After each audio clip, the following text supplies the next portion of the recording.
Summary: a world where ninjas and benders coexist. Kyuubi, protector of air nomads, is sealed in Naruto, who will grow up in Fire Nation as adopted son of Iroh and trained to defeat Aang, the Avatar. Long ago, before 4 nations existed, 9 beasts ascended from the heavens sent by the gods to create them. They were all different, but the thing which they used to distinguish each other were their tails, who they had a different number each, and every one of them could bend an element. Noquin, 1-tailed raccoon dog of sand bending. Zolan, 2-tailed cat of fire bending. Lueba, 3-tailed turtle of ice bending. Butfa, 4-tailed lizard in the first Avatar. Dakmi, 5-tailed dog of thunder bending. Zenfi, 6-tailed weasel of cloud bending. Honker, 7-tailed badger of earth bending. Teiji, 8-tailed snake of water bending. And Hakua, 9-tailed fox of air bending. Butfa, leader of the 9, send the others around the empty planet to fill it. Noquin and Honker bended the earth, creating deserts and mountains. Zolan and Dakmi bended fire, creating volcanoes and warmth. Lueba and Teiji bended water, creating ocean, lakes, and poles. Zenfi and Hakua bended air, creating winds and skies. When all of the world was done, Butfa made a finishing touch by combining bending techniques, creating weather and metals. After everything that could be done of Chi was ready, Supreme God put his hands into 12 different positions, filling the world with chakra, which gave life to everything, making plants, animals, and humans to appear. Even 9 beasts, who originally were pure chi, and thus the personifications of their elements, became flesh and blood. Beasts decided to stay on our world, which they now felt was their home, teaching humans to survive and bend the elements. So the 4 nations were created. During their first generations of existence, people lived in harmony with each other. Soon, however, the true nature of human race came to be. Benders started to oppress those who couldn't bend. Seeing humans in peril, Supreme God gave those people who had justice in their hearts the ability to use chakra by giving them 12 hand seals he had used to give life. These people were the first mystics. Mystics defeated benders who had never seen chakra to be used as a weapon. But even the hearts of the mystics could be corrupted, and soon they were the attackers. When even Supreme God himself became hopeless, Butfa took matters to his own hands. By using all the 4 elements, he prevented a great slaughter from happening. After the defeat of corrupt mystics, Butfa saw what had happened to his partners. Continuous fighting started to consume their sanity. Sensing that the time of the beast was over, Butfa put all of his friends with himself into a dormant state, hiding their bodies into places where no man could ever find them. Not wanting to let humans fending of themselves, Butfa let his essence go free, starting the avatar cycle. Since then have avatars protected the world. Sometimes they worked alone, but sometimes they collected followers. It didn't matter if they were benders, mystics, or simply normal people, since what they have in their hearts is the most important part. These people had several names like Dai Li or Yu Yan, but they were all ninjas, hidden warriors. Ninjas are both similar and different compared to each other, like the avatars who founded them. I tell you this so that when you grow up, your children can know who they are and why. However, it is late now, and time to go to sleep. Katara listened closely to the story. Though she was already 14, she liked to hear stories, without any actual reason. On the other hand, she noticed to the storyteller, Haku. Haku was a mysterious boy. He wasn't a member of the water tribes, yet he could create ice, hated killing despite his assassin training, and he looked more like a girl than a boy. Sokka said he was simply a weirdo, but Katara didn't agree. After all, Sokka saw practically everything as weird. When story ended and the children went to sleep, Katara went to search her brother. It was easier said than done. Calls me weird, yet disappears every night, Katara thought in frustration. Sokka should look at his reflection. Has Sokka disappeared again? Came a voice behind Katara. It was Haku. Yes, she answered. He has been disappearing around this time for a month or so. Possibly watching stars or something. Actually, he is training with Master Zabuza in the glacier, Haku corrected. You see, Sokka wishes to become a ninja like him so that he could protect his village. I understand, Katara said in a silent voice. Sokka has always been righteous and brave. By the way, do you know where they are? Haku nodded and took Katara's hand. He escorted her to a part of glacier that was smooth like a plain. In the midst of a glacier sat a tall man in a Southern Water Warrior's uniform. Haku could tell from his large sword that it was Zabuza, but Sokka was nowhere to be seen. Katara couldn't find his brother either. I give up, Haku. There is nothing here but the glacier, Zabuza, and a small iceberg moving towards him. Moving. The iceberg disappeared and got replaced by a startled Sokka, who was soon taken down by Zabuza. Sokka crawled up and looked angrily at his sister. Thanks a lot, Katara. If you hadn't shouted, I would have been able to sneak attack Zabuza. I'm terribly sorry, Sokka. I had no idea. Katara apologized, still shocked from the transformation. Actually, it was a good thing you did that, Katara. Zabuza interrupted, gaining confused looks. Sokka, you lost your concentration the moment Katara shouted. Ninja must be able to block everything that would prevent his or her concentration. It's true. I'm sorry, Master Zabuza. Sokka apologized from his mentor. But now that you are here, Katara, it would be a good time to teach you some waterbending. Are you a waterbender? Katara amazed. One of the best during my life in the North Pole, Zabuza complied. He started to move his body fluently. About half a minute later, he raised his hand upward and a large stream of water flew right through the ice. But this stream wasn't simply water. It had a shape, a reptile-like head, and a snake-like body. It moved everywhere. Zabuza concentrated his movements. Finally, Zabuza made a movement that reminded of tossing something, and the Snaka flew to distance. Suddenly, a large explosion bursted the ice far away. They could still feel the pressure wave of the strike. Katara looked shocked. Sokka's chin fell down, but neither Zabuza or Haku made a face. Water dragon is one of the greatest techniques of waterbending, Zabuza explained. By searching an underwater stream and changing its movement, you get yourself a magnificent beast to use. He then saw the shocked face of Katara. You don't need to worry. I made sure no animals got hurt. I normally use it only on fire ships, but we will start from the basics, he said, and walked to the hole water dragon got out. Just follow my moves and you'll learn in no time. Katara watched closely how Zabuza created a small sting of water and moved it. She started following, and soon she also had a string of water to move. Sokka watched, moping the loss of training. But soon Haku touched his shoulder. Would you like to spar, Sokka? He asked. Why not? He said with a clever smile. On that night on the South Pole, Glacier 4 didn't sleep at all. Zuko stood on his ship's bow, looking closely at the icebergs.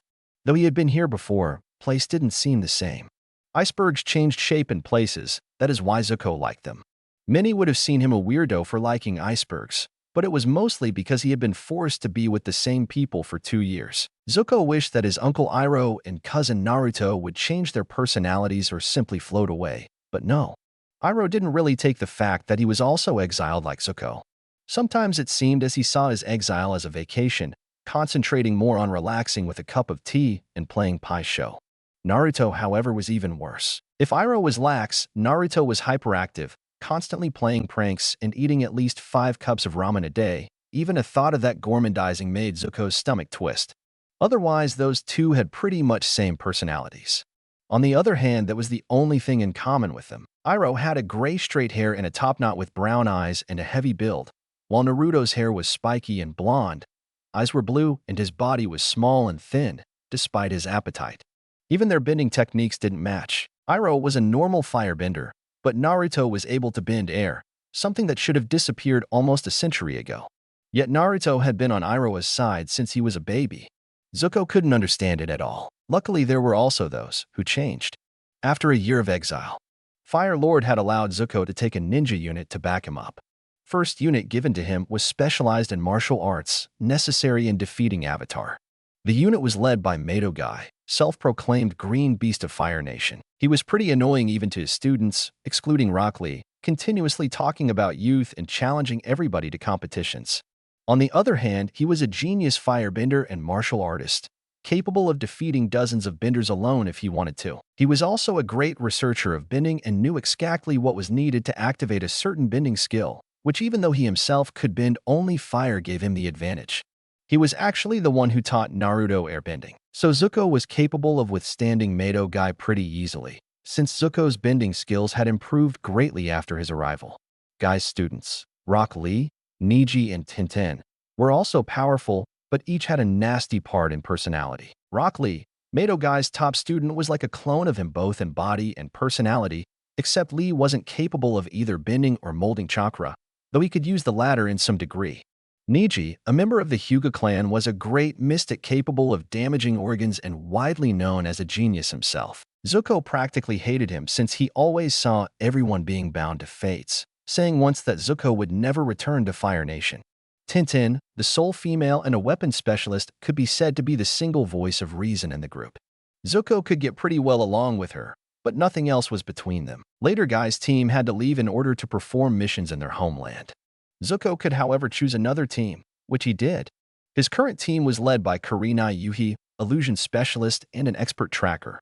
Actually, all members of the team specialized in tracking. Hinata, Niji's cousin, was in theory capable of seeing almost everything because of his Byakugan, mystic eye of the Hyuga line. But since she lacked confidence, her vision was limited. Kiba could smell and hear sharply like a dog and also had a real dog aiding him.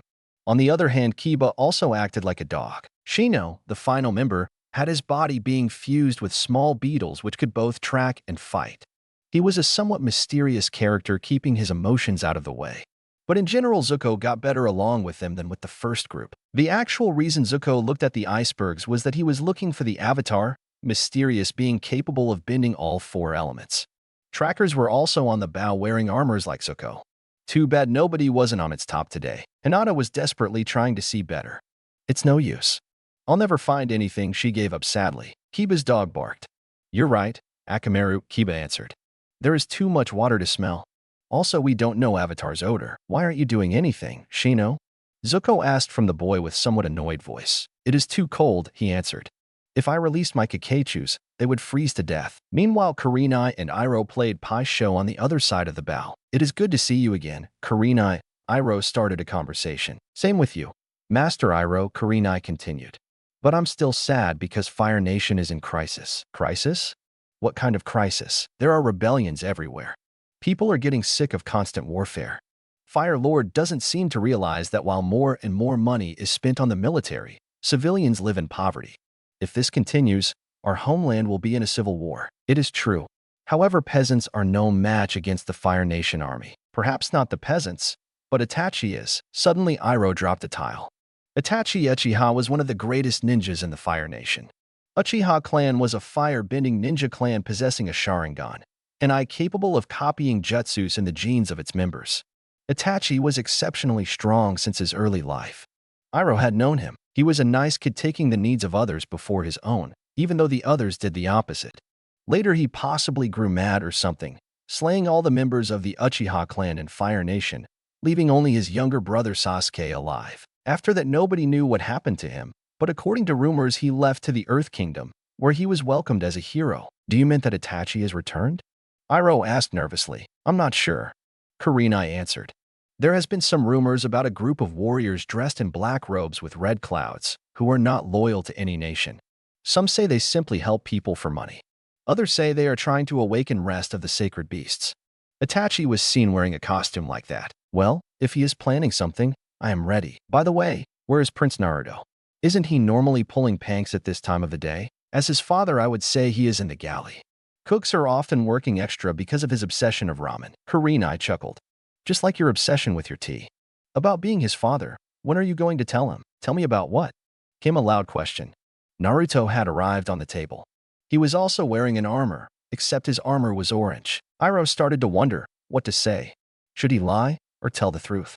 He knew that this day would come anyway. But before he could answer, a large pillar of light flew to the sky. Ibadi looked at the pillar knowing what it was. Finally, I found you. Zuko said triumphantly. Take the course to that pillar. Zuko, what is that? Naruto shouted, almost jumping off the ship. That is our ticket out of here, Zuko said calmly. Not even his cousin's loud voice could anger him now. But when they arrived to the place where the light had come from, there was nobody there. Curse you, Avatar. I will find you. Zuko shouted like Naruto, except with anger. Meanwhile, Kiba and Akamaru walked on their fours, sniffing the surface, while Hinata and Shino looked closer to the ice. No need to worry. We found something useful. Kiba jumped up holding a tuft of fur. Sky Bison's fur. Naruto watched closely to the fur. I get it. Avatar is a Sky Bison. There was a long silence. Then Iroh, Kiba, and Akabara bursted to laugh. Kurenai and Hinata just chuckled, and Shino and Zuko were still quiet. Are we the only sane people of this expedition? Zuko asked. It appears so.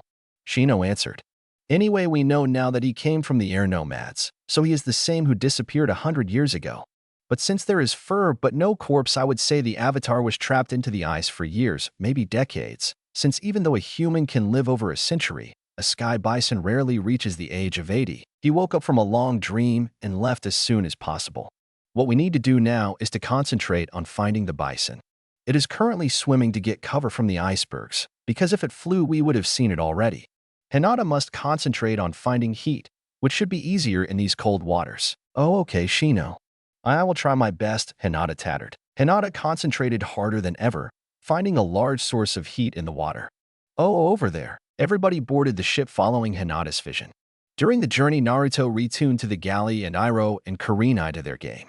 Kiba started to fight with Shino about who was the leader. But Hinata and Zuko stayed in the bow, both looking into the Avatar's direction. A triumphant smile returned to Zuko's face. Haku stood in the outpost of the village. He was nervous. Katara and Sokka should have been home by now, yet they were still out of sight. When they get back here, they'll better have a good reason for staying at the waters for this late, he thought. Suddenly, a large animal swam towards Haku, ready to defend himself. But soon he also saw Katara and Sokka on its back with a bald, arrow-headed boy wearing some kind of uniform riding it. Haku started waving his hands. The boy, Aang, was first to see him. There is a girl waving at us. Do you know her? Yes, he is Haku. Sokka answered sarcastically. And you heard right. Believe it or not, he's a boy. Okay, Aang said, making a strange face. Katara laughed, seeing Aang's face. Don't worry. He isn't much weirder than you are. Besides, he is a great storyteller and an incredible fighter. But he is nothing compared to Zabuza, Sokka continued. He can destroy a Fire Nation ship with one move. Well, I believe you. Aang said. What about Zabuza's stories? Stories? Sokka asked with a confused look. Real men don't tell stories, so neither does Zabuza. He answered, going macho. Okay, so Haku does. But who does count him as a Magorgo? Sokka couldn't finish because Katara suddenly stuffed a string of water in his mouth. Aang laughed a bit and continued riding Appa, the flying bison. It didn't take long to arrive to the village. When they did, Haku came to them looking very angry. I said clearly that you'll have to come back before sun starts setting, and now it is almost set. He scolded. And who is he? I sent 2 with a boat to fish and 3 comes back riding a giant seal. Let me explain. Aang interrupted. I'm Aang, an airbender and avatar from Southern Air Temple, and this is Appa, flying bison and my best friend. Haku, however, didn't believe. Those were the worst lies I have heard in years. For you to know, both airbenders and flying bisons are extinct. They were killed to the last one in the hands of the Fire Nation. Aang stood silently looking at Haku. Then he started laughing. You were right, Katara. He is a great storyteller. He said, falling into snow from the laughter. If that was true, it would have meant that I slept 100 years. Katara looked sadly at ignorant Aang before speaking. I'm afraid Haku is telling the truth, Aang. Around 100 years ago, Fire Nation got militarily stronger than the other nations. The first thing they planned was to destroy the Avatar, who they saw as their biggest threat. It is unknown how long it took for them to kill everyone, but nonetheless it was done. Aang's face turned from amused to shocked. No, that's not true. That's impossible. He denied, but looking at Katara's eyes, he saw no signs of lies. Excuse me, I'll have to think about this, he said, taking his staff and turning it into a kite-like form. All 3 just looked when Aang left to the sky, Appa following him. Both Katara and Sokka looked angrily at Haku. Was that really necessary, Haku? Katara asked, but before Haku could answer, Zabuza interrupted. It wasn't the smartest thing to do, but we don't have time to worry about that, he said, pointing at the sea. A Fire Nation ship was coming straight towards the village. We must concentrate on protecting the village. Katara and I get others to safety. Sokka and Haku, you go get your equipments. We will all meet in this place in 3 minutes. Everybody hurried in their own directions. After a while, everybody was hiding in or behind huts farthest from the coast, except for 4 warriors currently waiting the coming of the enemy. Sokka wore a lighter costume with a mask of seal made of paint and 2 clubs made of bone. Haku also wore makeup, except completely white excluding the eyes painted red. His battle dress had several straps full of needles, but in hands he had 2 fans. Zabuza and Katara kept what they had on.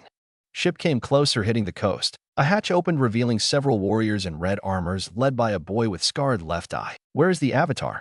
The boy asked. You came too late, Zabuza answered. He left before you came and disappeared to the sky. What I suggest is that you leave this place immediately. The boy just laughed at them. Leave? We outnumber you easily. Men, attack. Warriors started performing fire, but suddenly fell to the snow. Haku had thrown several needles, pulled the strap for fresh ones, and grabbed the fans he had thrown upwards. Boy looked surprised at them. I guess you have iron in your words. Uncle Iroh. Kurenai. I need some backup. Another older man followed by a woman in her 30s and 4 kids. Here is the plan, everyone. The old man, apparently Iroh, started. Zuko and I take care of the man with the sword. Kurenai targets the Kyoshi warrior. Kids take care of those two. What about me, Daddy? Asked one of the kids from Iroh. Just do what you normally do, Naruto. Zuko answered for Iroh. Stand there and look stupid. Got it, Zuko. Hey. Naruto yelled after realizing what Zuko said, but nonetheless the battle had started. Iroh and Zuko came from different sides of Zabuza, planning to surround him. But Zabuza was used to deal with attacks like this. He grabbed his sword, swung it fluently, and thrusted it into the ice. A large geyser stroke underneath Iroh, who barely dodged it. Zabuza didn't at first concentrate on Zuko, seeing him only as a dog who doesn't bite. Soon, however, he found out he was wrong after several fireballs came from his direction. After dodging them, Zabuza ran towards the hole where the geyser came from and jumped in it, standing on the surface. He performed certain moves with his right hand and others with his left hand, creating 2 whips of water.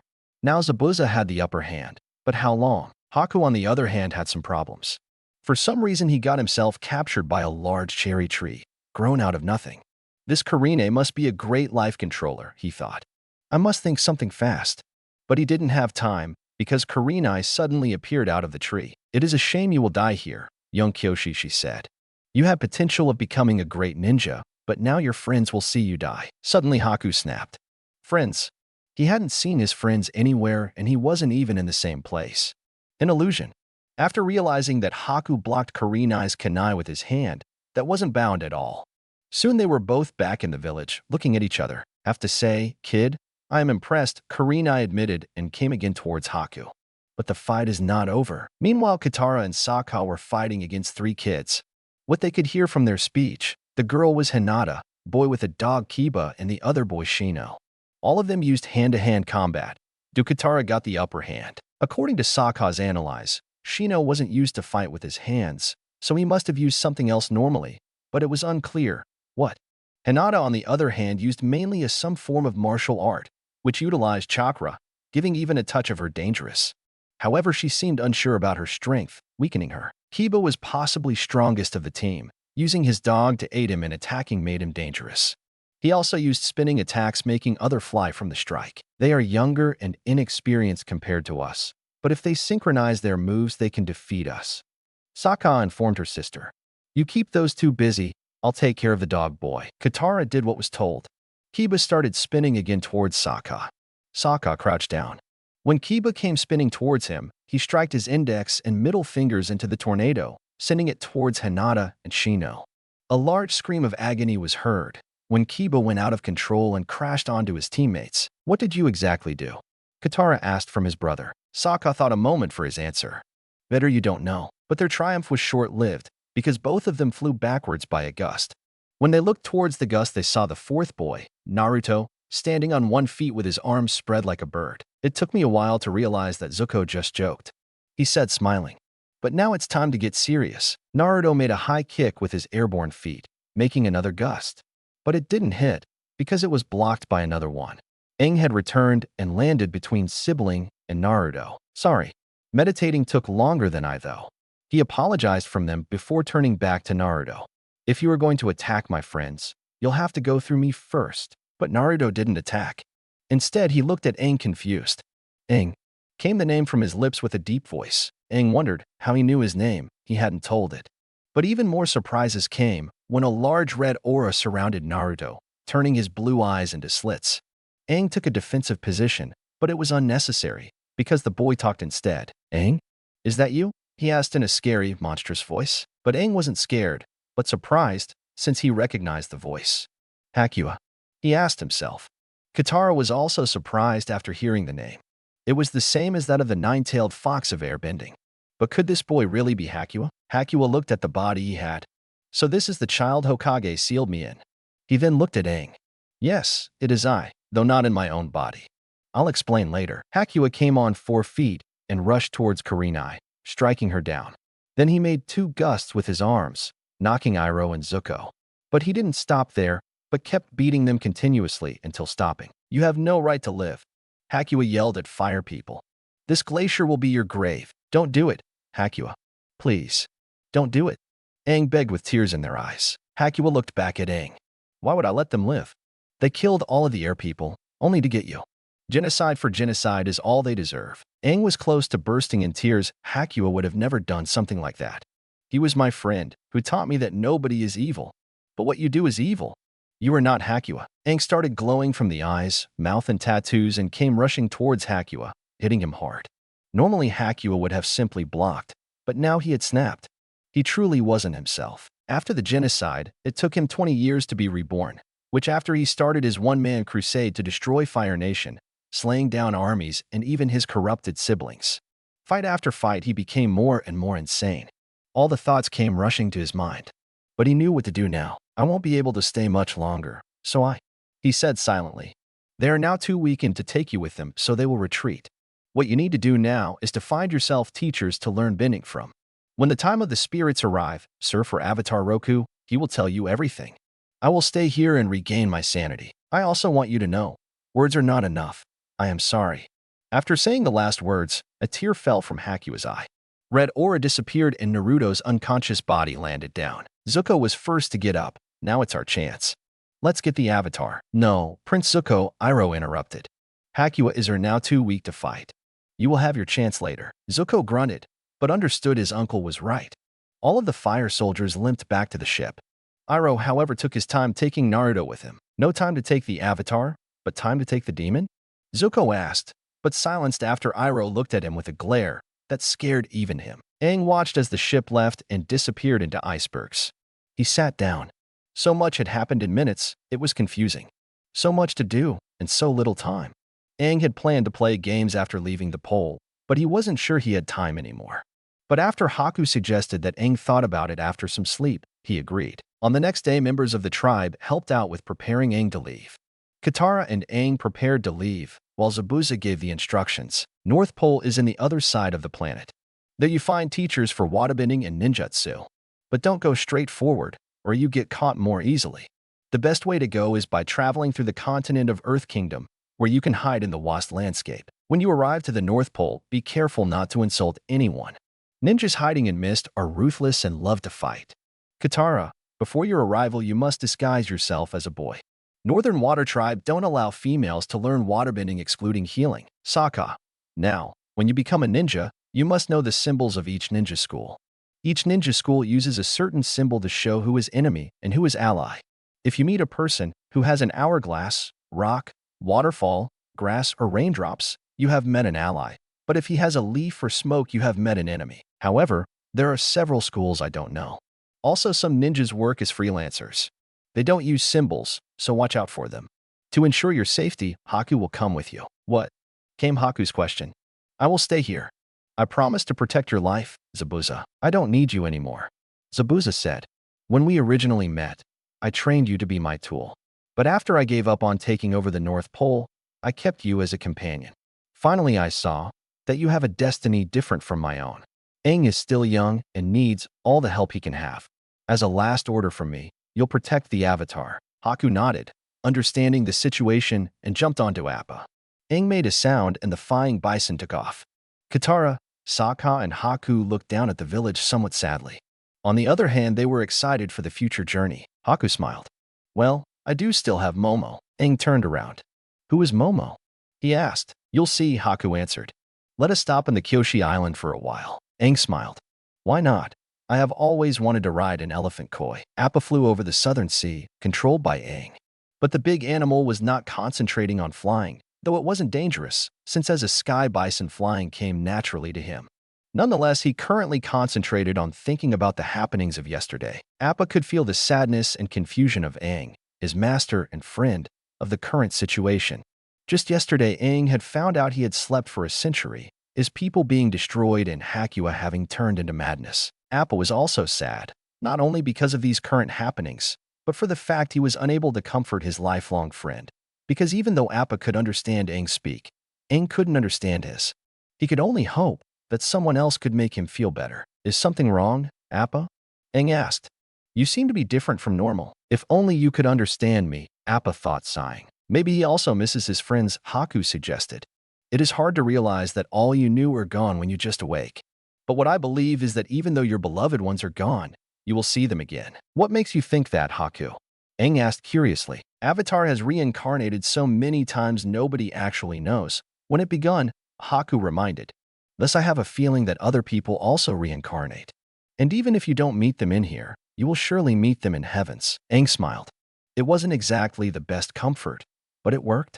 Appa also felt better. Meanwhile, at a ship sailing at the Southern Sea, General Iroh was also feeling blue. He knew the day would come when Hakua would try to resurface inside Naruto, but he had never thought that seeing the Avatar would activate it. Iroh took a small drawing from his pocket. A blonde man, who looked like older Naruto, smiled in it. Oh, Minato. Iroh sighed. If only you knew what your son would have to go through. Flashback. The Fire Nation suffered great losses, however not on the enemy grounds, but on her own. The nine-tailed fox had found his way to the Fire Nation, planning to kill every single member of it, as a revenge for the destruction of his own people. Several warriors, both ninjas and soldiers, had arrived to oppose Hakua, the airbending fox, but the fight would be a suicide. Hundreds of great men and women would never see the next day. But everybody knew defeat was not an option. You were going to what? Iroh asked from Minato after hearing his plan. You heard right, Minato answered. I am going to seal Hakua into Naruto. If I don't remember incorrectly, you will have to give up one life to transfer souls, Iroh reminded. I hope you knew that. I know, and I will give up my life to do it, Minato said without a trace of fear. Iroh was silent for a while. Man, who had been his companion and friend for years, was going to sacrifice himself to save his home. Iroh was both shocked and impressed of Minato's devotion to his country. Iroh didn't want this to happen, but inside he knew they had no choice. I will back you up, he said finally. Don't forget me, came a voice behind them. It was Jeriah, the legendary frog ninja, followed with a unit of Yu-Yin archers with him. Shino agreed to give some backup. Jeriah bit his finger and made some hand seals. A large toad appeared out of nowhere. What is it now, Jeriah? He asked. This is not the right place to talk, Gamabunta, Jeriah said. We are currently under attack by Hakua and we must seal him or the Fire Nation is doomed. Gamabunta understood the situation, letting Minato, Iroh, Jeriah, and, reluctantly, Yu-Yan's on his back and moved hastily towards the battlefield. Meanwhile, the army was trying to hold Hakua back. However, they were no match to the fox, whose bending and mysticism were those of a god. It doesn't matter if you fight, hide, or run. None will survive. Hakua threatened. Tonight, fire people will die out. Your lust for vengeance has blinded you, Hakua, Gamabunta said sadly. Hakua turned towards the toad. This has nothing to do with you, Gamabunta. Leave and don't come to my way, Hakua yelled. He saw people on Gamabunta's back. So you help these murderers. By doing that you have singed your death warrant. You have no right to live, and neither do those on your back. Die. A gigantic gust came from Hakua's tails, but Gamabunta jumped over. Yu-Yan's fired a large amount of arrows with exploding tags, creating a chain of explosions. Gamabunta spit some oil, which Iroh and Jeriah ignited. This made Hakua go onto defensive, which Minato wanted to. Hokage grabbed a baby, who looked like him, and turned towards others. This is where I leave you, in this world. I will open a portal to the spirit world, which I used to seal Hakua into Naruto. But in order for the jutsu to work, I must go in front of the vortex, otherwise his soul simply leaves his body and in 20 years he will return. During the process, all souls in range of the portal are sucked in. Hakua goes into Naruto, and my body protects Naruto, but mine will travel to the spirit world. Since I won't be able to ask it later, my last wish is that the Fire Nation to see Naruto as a hero who keeps our greatest enemy from returning. After his speech, he made some hand seals and about 10 meters upwards a spiral appeared into the sky. Iroh could see the soul of the fox being pulled inside the spiral. Minato jumped between the portal and Hakua, showing Naruto towards the fox. Fox's soul went into the baby, while Hokage's soul went into the portal. When the portal closed, the body of Hakua disappeared and Naruto and Minato's body fell down. Jeriah captured the baby. Everybody smiled, and for a good reason. Into flashback. But even though Minato succeeded, the accident had already happened. Instead of praised, Naruto was hated by most of the Fire natives, who didn't see him as the host of Hakua, but Hakua himself. Luckily, Fire Lord Azulin knew the truth, creating laws to protect Naruto.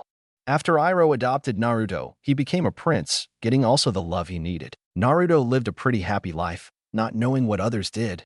But now when Hakua reawakened, there was no other choice but to tell the truth. You seem to be worried, Uncle Zuko said, coming to the bow. Iroh looked behind him. Ah, Prince Zuko, he answered. You are right about my worries. Like you, Naruto doesn't know Hakua is inside him, But now when he came out, I am forced to tell that he is the host of one of the greatest enemies of Fire Nation. I'm not sure what to say or do. Zuko closed his eyes and sighed deeply. After a moment of silence, he opened his eyes. I think I know the solution, he said, going back inside. Haku leaned against a tree, watching Aang riding on an elephant koi. He knew it was extremely dangerous, but he trusted the Avatar. Meanwhile, Katara practiced her water bending and Sokka's mystic skills. Both had some problems, Katara getting hit herself by the water whip and Sokka managing to create only corpse-like clones of himself. I'll just leave you in here for a while. I go get him, dash. He suddenly went silent when he saw a girl dressed in the same kind of battle clothing Haku used, looking sternly at him. Oh, hi, Suki. Long time no see. He greeted the girl, knowing her well. Nice to see you too, traitor. Suki answered threateningly. I can't believe you dare to show your face here after what you did to us. I thought we were friends. Shadow Clone Jutsu. Suki created a clone of herself, which captured the boomerang thrown towards her by Sokka. Sokka tried to grab another weapon, but got stopped by two other warriors. Both Katara and Aang were paralyzed before they could do anything. Warriors dragged them to a village and tied them to a pole. Sokka was the first to speak. So you are not welcome here, Haku? He asked. No, I'm not, Haku answered. On the other hand, I never was one of locals. I was found as a baby from the beach next to my dead mother and a mysterious scroll and adopted by the Kyoshi warriors. I grew up in the ninja school hidden in the waves. Since I was originally an outlander, I was shunned by others, and my only friends were Momo and Suki. Later, I met Zabuza, who was taking refuge in the island. He told that if I traveled with him, I would get out my true potential. I left on that same night with the scroll found with me. But by doing that, I became an exile. I guess you know the rest. Aang looked upwards, seeing a statue of a woman in the same kind of outfit as Kyoshi warriors. I think I have an idea, he said, smiling, and turned towards villagers who were surrounding them. Listen to me, people of Kyoshi. I know Haku did wrong leaving your village, but the truth is I needed him. I am Aang, the Avatar and the last member of the Air Nomads. I was forced to go into hiding, but I have returned. The reason why Haku left is that I need him as a member of my party. Thus he was forced to leave without saying goodbye. As a request, I would only like you to release us and give us a chance to buy some food and equipment. I don't request this as an avatar, but as the incarnation of Avatar Kyoshi. Villagers went silent. Then they started talking with each other. Aang knew this was the moment they were unsure about the situation and listened to everybody's suggestions. Luckily, the odds were on Aang's side and both he and his companions were freed. Suki came towards them. I believe you now, Avatar Aang. But I would like to ask you, why did you choose Haku over me, the Namekichi? She asked. I wanted a person who would be somewhat different from the others, and I believe that as a Kage, you are more useful as a leader of these powerful ninjas, Aang explained. Sokka interrupted them. Also, if I don't remember incorrectly, the title Kage belongs to the strongest ninja of the school system and doesn't tell the true strength of the owner of the title. Suki looked angrily at him. Are you saying that we are no good as ninjas? Maybe a little. Though there are no female warriors in the South Pole. Okay, Mr. Know-It-All. The school is in there. Let us meet there and see what you can teach to us. Deal. Both of them shook hands and went to the building. Aang looked around and saw that everybody else around him had disappeared. He decided to go around the town. Suddenly, somebody grabbed him from the shoulder. It was Haku, who held a winged lemur on his arms. Aang's eyes went wide open. A winged lemur? He said in amazement. Where did you find him? Haku smiled. Yes, it is a winged lemur, but I prefer calling him Momo. You didn't tell me Momo was a winged lemur. It came a little surprise for me too. Momo, this is Aang. Say hello to Aang. Momo looked at Aang and pressed his head on Haku's chest. Haku sighed. Don't be shy, Momo, he said. Go on and say hello. Momo looked again at Aang's direction, but repeated what he did before. Anyway, Momo is both my pet and friend. Haku continued. I found him on the same beach where I was found. Do you know what this means? Aang asked with joy.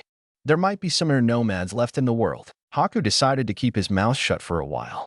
Perhaps it would be better if he stayed quiet for a while. Come, he said. I'll show you the island. At the same time, on a Fire Nation harbor in the southwestern Earth Kingdom, Commander Zhao had his own worries.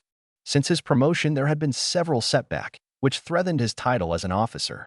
A mysterious man came into his tent. What is it now, Orochimaru? He asked from the man.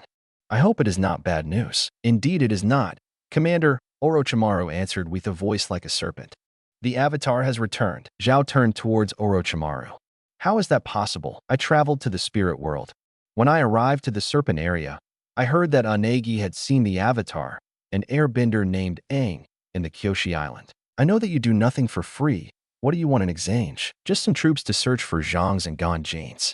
Their beast control and moon illusions would surely be useful to me once I learn them. Is learning everything what mysticism is capable of everything to you, Orochimaru? As much as you to get as much power you are capable of getting, Zhao. On the other hand, we are technically enemies due to our goals. But without each other of us helping the other one, we would both be unable to pursue them. So in theory, we are friends. You are right, Orochimaru.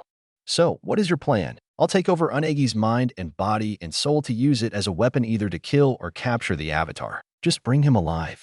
After all, almost nobody knows about Avatar currently. If you succeed, you get your soldiers. Orochimaru left the tent. Both men smiled. Soon they would both succeed in their plans and the alliance would be unnecessary. But it was unknown which one would be the first to make the move to eliminate the other, but it was certain the move will happen. New dawn arrived to the Kyoshi Island. Aang and his companions had a place to sleep from the school hidden in the waves, a ninja school meant for kunoichis only normally. Despite the fact, Haku had studied in this village before, and so did Sokka, though Sokka wasn't really fond of the uniforms. Both Aang and Katara had woke up and were currently traveling around the village buying groceries. I think we have enough vegetables, Katara pondered. Would you like some fruits? Aang she asked, only to discover Aang having left. Katara got little mad, but nonetheless continued shopping. Meanwhile in the dojo, Sokka had problems with his clone jutsu and pride. I can't believe this, he mumbled. All of these kunoichis can do 3 copies of themselves, while can do only 1, and that's almost dead. I'll never be a shinobi if I can't do this. Clone jutsu. Haku had watched Sokka's training for a while. It's surprisingly difficult technique if you have exceptionally much chakra. This has nothing to do with you, Haku. Maybe. In theory, you would be a great ninja. However, you have more chakra than you can control, so those techniques, which require only a small amount of chakra, are difficult to perform. So what are you trying to tell me? Remember that shadow clone Suki performed on the beach? Sokka nodded. Haku put his hand together. Try to copy my arms and practice that. Sokka was a little suspicious, but tried anyway. At the same time on a ship close to the Kyoshi Island, Zuko and Naruto were both on the bow practicing their bendings by one-on-one battle.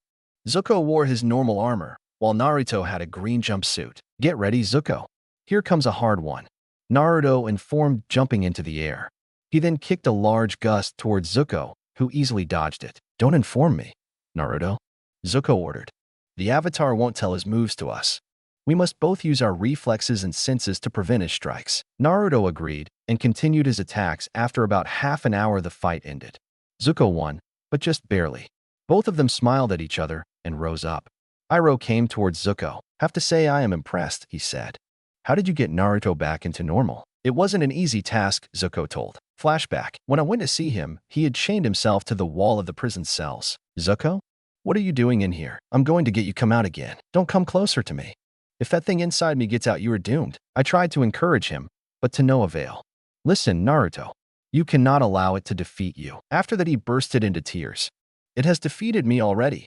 It took my body instantly and I couldn't do anything about it. I don't even remember anything. What happened? I know about that thing's existence only from your conditions. How can I ever win something who has more power over me than I do? I was about to give up when I remembered something. I left and came back with Naruto's old jumpsuit, which I threw in front of him. Remember when you first tried to learn firebending, Naruto? At first you were sad, when instead of fire you breathed air, since nobody knew anything about bending air, and even Master Guy could only give you the advice to search your technique. But remember when you found it. Then Naruto grabbed the jumpsuit and started smiling. Thank you, Zuko. Into flashback. So you told nothing about the Hakua? Iroh asked. No, Zuko answered. He knows as much that he has some kind of demon inside. Just not why it is there. I quest that is enough for now, Iroh continued. But what do we do if the beast reawakens? That's why I brought this with me. Kurenai interrupted, holding a large scroll in her arms. Master Sarutobi believed this scroll would be in better safe in here than in the Fire Nation. What I need to do now is to search for a jutsu to make a second seal. Have you gone crazy, Kurenai? Iroh asked, worried. We don't need another sacrifice. Kurenai just chuckled. I may not be Hayashi, but I know this one is not really dangerous. All I need to do is to cover his stomach with bandages and write the word seal on them. No sacrifices or deaths. Iroh sighed. Okay, I let you two do what you think is the best. But if something goes wrong, You can only blame yourselves, he said, returning below the deck. Zuko turned towards Kurenai. Will this take long? Kurenai shook his head. Good, because when we are ready, we attack the Avatar. Good. I'll get a chance to use this, Naruto said, showing a secret weapon, which others saw as surprising or amusing. Aang was getting restless. There was something strange going on the sea. Aang didn't actually see or hear it, but more like sensed it inside himself. Perhaps I should check this on my own, he thought. Guys wouldn't probably believe me if I told them now. Anyway, time to check. Aang flew to the beach, but saw nothing strange. Then he removed his clothes and jumped into the water. At first, he saw nothing except elephant kois, but soon he got a vision of some king of gigantic snake going past him. The energy came from that snake. Aang turned around to get up to the surface, but instead he saw the head of the serpent looking straight at him. Aang started swimming away with snake following him with its mouth open, trying to eat him. Aang knew he wouldn't be able to dodge the snake forever and needed a plan. He suddenly stopped moving and simply looked at the beast. Snake attacked again, but when it got to the point-blank range, Aang blew out his remaining air into its mouth, using it as a catapult to fire him to the surface. Aang flew out of the water and landed on the sand, coughing out water and hailing in air. He was about to lay down to rest when he saw a red boot right in front of him. Aang looked up and saw a familiar face. It must be my lucky day, Zuko said, smiling, seeing Avatar next to his feet. Shino, Kiba, help me carry him to the ship. Hinata and Naruto, cover us. Two kids around Aang's age, one with a dog underneath his armor and the other wearing a skull helmet, lifted Aang up. But before leaving, they were stopped by a sudden yell. Everyone turned to see a large amount of Kyoshi warriors accompanied by the water siblings. Dropping right now, Katara yelled. Zuko took a fighting stance, not without a fight. Everyone, attack. The Fire Nation soldiers came as a one flaming wall towards Kyoshi warriors. But Kyoshis weren't fools. They had trained themselves not to attack directly, but rather turn opponents' power against them, easily overwhelming enemy soldiers. But the tides got turned after Kurenai and Zuko attacked together, Kurenai creating an illusion around the warriors and Zuko taking them down. Suddenly, those attacked Kyoshi warriors disappeared. Shadow clones. Kurenai realized. You got right at the first try, Suki said behind them. So you are illusionist and that friend of yours exceptional fire dash. But he couldn't finish because a big tornado swooped right in front of her, revealing a dog-like boy with a real dog. And I am an expert synchronizer, he said. Name is Kiba and this is Akamaru. You two take care of the others. She is mine. Both Zuko and Kurenai nodded and changed targets. Kiba turned Akamaru to his clone and both charged towards Suki, who smiled cunningly. Meanwhile, Iroh had forced Haku into the water. You should give up, young man, he said. Your moving is slowed down in the water and you are out of needles, but I can still fire at a long range. Haku just smiled. In the water, I am never out of needles, he said, forming a large sphere of water, which he turned into several needles, all with moving only one hand. I prefer to hide the fact that I'm a waterbender, but since you die now, it doesn't matter. Hundreds of ice needles flew towards Iroh, who managed to survive only by melting those ones who would have hit him. Iroh started to retreat to the beach with Haku following him. Sokka was again taking on Shino. The battle was now much harder than it was in the South Pole, since Shino had revealed that his true speciality was summoning bugs from inside his armor. Or at least it looked like it, since they came out from the eyes of the mask. Sokka spinned his boomerang in his hand to take care of some bugs, but there was too many of them to kill them all. Sokka the boomerang did some hand seals and suddenly there were several boomerangs going at Shino. Shino dodged them but was captured by 3 Sokkas, who hit him hard. Katara on the other hand fought Hinata. Katara had been on the winning by attacking at long range, but suddenly Hinata used some of his agility to dodge the water and hit Katara. Katara could feel some kind of pulse going right through his body, as if Hinata's hands were much stronger than they looked like. Then Katara realized Hinata used chakra to damage his organs. Katara couldn't use chakra, but had seen what it could do after watching Sokka's training. Katara changed strategy, moving from attacking to cleverness. When Hinata came close again, Katara captured her hands by the water and pushes her back. But the greatest fight happened in the air between Naruto and Aang. Aang used his glider to stay in the air and to fight, while Naruto had put on a birdsuit. We meet again, Avatar, Naruto spoke. But this time the creature inside me will not help you. Maybe not, but I will find a way to release him, Aang answered. By the way, why that ridiculous outfit? This ridiculous outfit is my secret weapon. It improves my airbending like your glider.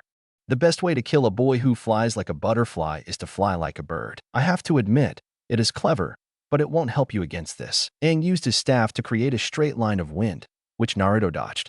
Naruto came to a close range and threw both of his fists into Aang's stomach, making him fly to the distance. Aang soon regained consciousness and came rushing towards Naruto, but instead of hitting him directly, Aang flew behind Naruto when he tried to strike again and hit him with his staff. When Naruto flew away, Aang looked around and saw the whole village on fire. He realized it was the work of the firebenders. If we continue fighting, the whole village will be destroyed.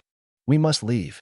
Having no time to lose, Aang flew down to Appa. Listen, Appa, he said. We must leave. Help me get Katara, Sokka, and Haku. Appa nodded and took Aang on his back. Everyone felt bad for leaving the villagers, but they realized it was the only way to save them. But when they had reached the sky, Naruto came rushing again. Suddenly the snake, who had hunted Aang, came right in front of Aang's group. But instead of Appa, it blew a stream of water at Naruto, who flew back towards the beach. Then it extinguished the flames of the village. Aang and his friends flew away. I hope this is enough for me to thank you. Avatar, said a mysterious voice in Aang's head. Who are you? Aang asked through his thoughts. I am known as Unagi. When we met first time, I was controlled by a fire national mystic named Orochimaru. But when you defeated me, I was free again. I can't do much, but I will tell you this. Orochimaru is very powerful ninja who wants everything mysticism can give him. He works under a Navy commander Zhao, whose lust for power is equal to Orochimaru's lust for jutsus. I know this because I still have some of Orochimaru's memories. If you ever find either of them, stay away from them. The link disappeared like it had come. Aang wondered it for a long time. Meanwhile, in the Omashu, 3 men were sitting on a table having a feast. One of them, an old, strange-looking man in a decorated outfit, was King Bumi, leader of the Omashu. He sat next to his 2 guests, both of them wearing dark cloaks and straw hats. Other one had a large sword on his back. Bumi started talking. You may wonder why I have summoned you 2 in here. He spoke, especially since the other one is from the Fire Nation. Though there is nothing strange for a water tribal. Both of the men got a little surprised, but then chuckled, removing their hats and opened their cloaks, revealing their homeland garments and scarred headbands. Bumi looked confused. I didn't ask you to strip. The waterbender was about to laugh, but controlled himself. The firebender started talking. We have both discarded our loyalty to our nations, he spoke. Tough, I do wonder why you called us. We normally do missions, which are less priced than ninja schools perform, yet you chose us. Why did you do that? King spoke again. The mission I am asking you to do is impossible to Earth Kingdom ninjas. Well, maybe excluding Ba Sing Se's daily, but they work only to the Earth King, excluding times of war, which the Fire Nation invasion luckily isn't. Anyway, your mission is to free captured earthbenders from prison rigs made entirely of metal. They are miles away at the sea, so earthbending is useless, however you can still bend there. Of course, since Itachi is from the Fire Nation, he can leave this mission. And if he does, Kasame can also go, if he thinks he can't do it alone. Of course, then I must forget this mission, but that's life. No need to worry about it, King Bumi, Itachi said. I will perform this mission gladly. That's great. We will get hundreds, no, thousands of warriors to home. King started dancing on the table, but stopped as soon he had begun and returned to his place. You may sleep in the guest room and go to the mission tomorrow. Itachi and Kisame left the table and started walking to the guest room. Kisame turned towards Itachi. Are you sure you want to do this? He asked. The old man is lunatic and you are fighting against your own country. I hate the Fire Nation. Itachi answered. Why do you think I destroyed my clan before leaving her? Besides, the Akatsuki does every single mission it can, regardless to the customer or target. Haven't you severed your ties to the northern tribe? Kisame stayed calm. Of course I have. Except not everyone knows that. By the way, I forgot to tell you something King Bumi said from there behind. That mask of yours, Kisame, it's great. Kisame touched his skin. Yes, mask, both of them kept going. Itachi and Kisame traveled around the Omashu, looking for supplies to their next journey. So you are saying these cabbages are the best in the Omashu? Kisame asked from a merchant, whose cart was full of cabbages. Oh yes, absolutely. Merchant answered. If a cabbage gets better from this, it is not a cabbage anymore. Kisame looked closer to one of the cabbages. I'll take 6. Kisame took the cabbages, paid them, and put in his backpack. Soon Itachi came to see Kisame. Do you have food? He asked. Indeed I do, Kisame said, showing his backpack. Mine is already full. How about you? I haven't really concentrated on collecting supplies. Why? What would be more important than getting supplies? Finding the avatar, for example. Kisame sighed. You take finding him too seriously, Itachi. It's not like Avatar would fall from the sky. Suddenly, a large sled holding 4 youngsters fell right in front of Itachi and Kisame, landing on top of Kisame's backpack. No, my cabbages. The merchant screamed. Kisame looked at him. What are you complaining about? I bought them already. A young boy with an arrow on his head rose from the sled. Look, I'm really sorry about this, he apologized. If there is anything I can do to repay your groceries. Kisame angrily took the boy from the neck. Groceries? What about my backpack? It was made by the best weavers of the North Pole, and now it is crushed underneath your sled. I should do the same to you. Ahem. Kisame. Itachi interrupted and pointed at the arrow. Maybe we should let King Bumi say, what do we do about the avatar? King Bumi. The boy said, amazed. I didn't know the mad scientist was a royal. Kisame looked at the boy in the eyes. Avatar or not, I hope you'll be punished for ruining my backpack and perhaps for insulting the king. Itachi, get those others. Before long, all 6 were in front of King Bumi. The arrowhead boy spoke first. It's good to see you again, Bumi, he said. But the king only looked angrily at him. Don't you recognize me, Bumi? It's me, Aang. I have never seen you, boy, Bumi answered. Aang looked down sadly, while King started laughing. Gotcha. You should have seen your face, Aang. Aang looked at Bumi with anger in his eyes. Why did you do that for? It was not fun. I'm sorry. Aang, he apologized in guilt. I just couldn't control myself. But we have another thing to talk about. Why are you two still here? We were buying supplies for our journey. When these 2 flew right down onto my backpack, Kisame explained, showing his ruined backpack. I demand some kind of paying for this. Oh, and by the way, Aang called you a mad scientist back there. King laughed. Well, I am not mad about being called mad scientist because that's what I am. However, I do understand that even though it was an accident, that backpack was rather expensive. What do you say if Aang, Katara, Sokka, and Haku would help you on one of the prison rigs? I accept the offering, Itachi answered. I believe Avatar needs to know about the enemy he is facing. The others also agreed to the suggestion. Soon they got the supplies rebought and left the Omashu. After half of a day of travel, they arrived to a town where several earthbenders had been arrested by Fire Nation soldiers. If someone wanted to find a prison rig, this was a good place to start. Itachi told them to land close to a dried river. There they met a youth named Haru, who told that he had secretly sent a request for help to the Omashu. On that night at Haru's home, Itachi explained their plan. I am actually happy for the fact that you 4 are with us. It makes our plan easier. First of all, Haku needs to disguise himself to a leaf ninja. Haru will attack a random Fire Nation squadron, while Haku paralyzes him with a needle. After that is done, Haku will travel with the ship going to the prison rig and infiltrate to the other soldiers. Meanwhile, the rest of us will fly to the rig by Appa, following the ship. When we get there, we silently defeat the guards and capture the warden of the prison. Since the earthbenders have likely lost their hope after being so long out of land, having lost their touch to the earth and thus a part of themselves, which means that we cannot count for their help, meaning we must work silently. On the other hand, there is unlikely to be a lot of ninjas, so that shouldn't be too difficult. After we have defeated everyone, we capture all the ships and help all of the prisoners to escape, even if we have to use force. Are there any questions? Everybody shook their heads. Good. Now we must collect strength and tomorrow we start our plan. On the next day, the plan was set in motion. A squadron of Fire Nation soldiers was patrolling the city, when suddenly one of them was thrown away by a rock. Others looked at the direction where the boulder had flew and saw a young man holding another even bigger one. No more shall Fire Nation roam these lands. He yelled. For the earth, UNGH. Suddenly the kid fell down and the boulder with him. A smoke ninja had thrown a paralyzing needle to his neck. Are you guys all right? The ninja asked. Pretty much, the leader of the squadron answered. Thanks for helping to capture this earthbender. I did only my duty to the Fire Nation, ninja continued. I was sent here to help guard the closest prison rig. In that case, it is your lucky day. You can come with us to the rig when we take this criminal there. Little did the soldiers of the ship know that when they traveled to the prison rig, a large animal carrying 5 humans followed them. When the ship got to the rig, the prison warden came to say hello. Welcome to the prison rig 5. My name is none of your business, so you can simply call me Warden. You probably know already why you are here, so I won't bother you with that either.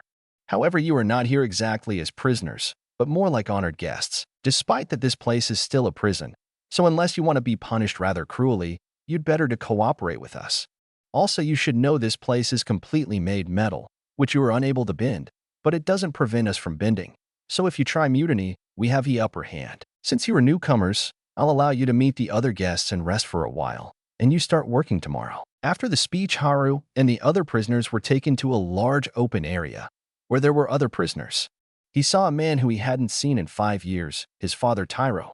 Haru went right to him, who also seemed to recognize Haru. "Could it be?"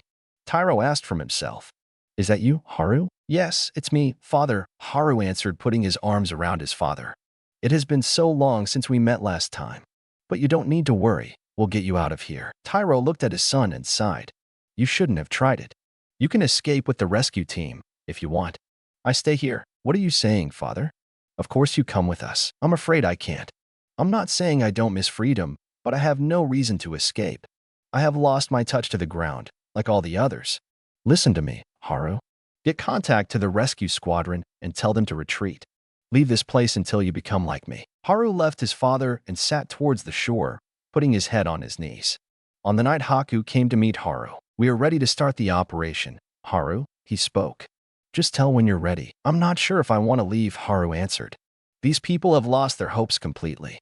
I want to stay and help them." Haku stayed silent for a moment. Is there any way to get their hopes back? Maybe if they could get their touch to the earth back. But how is that possible in a place like this? Haku leaves Haru and gets to the rescue squadron's hideout. There he tells everything to the group. Everybody starts to think. Earthbenders can bend metal, just like I can, Itachi told. But to do that you need years of practice to be able to find the impurities to use. And to these people it is out of question. We need impurified earth. Then Sokka got an idea. Why didn't I realize this earlier? This whole rig is full of coal. The others turned towards Sokka. This place is used to make ships to the Fire Nation, which need coal that comes from mines, thus being earth. So there must be a storage for this coal, which we could use to arm the earthbenders. We need to find this storage and get the coal to the earthbenders.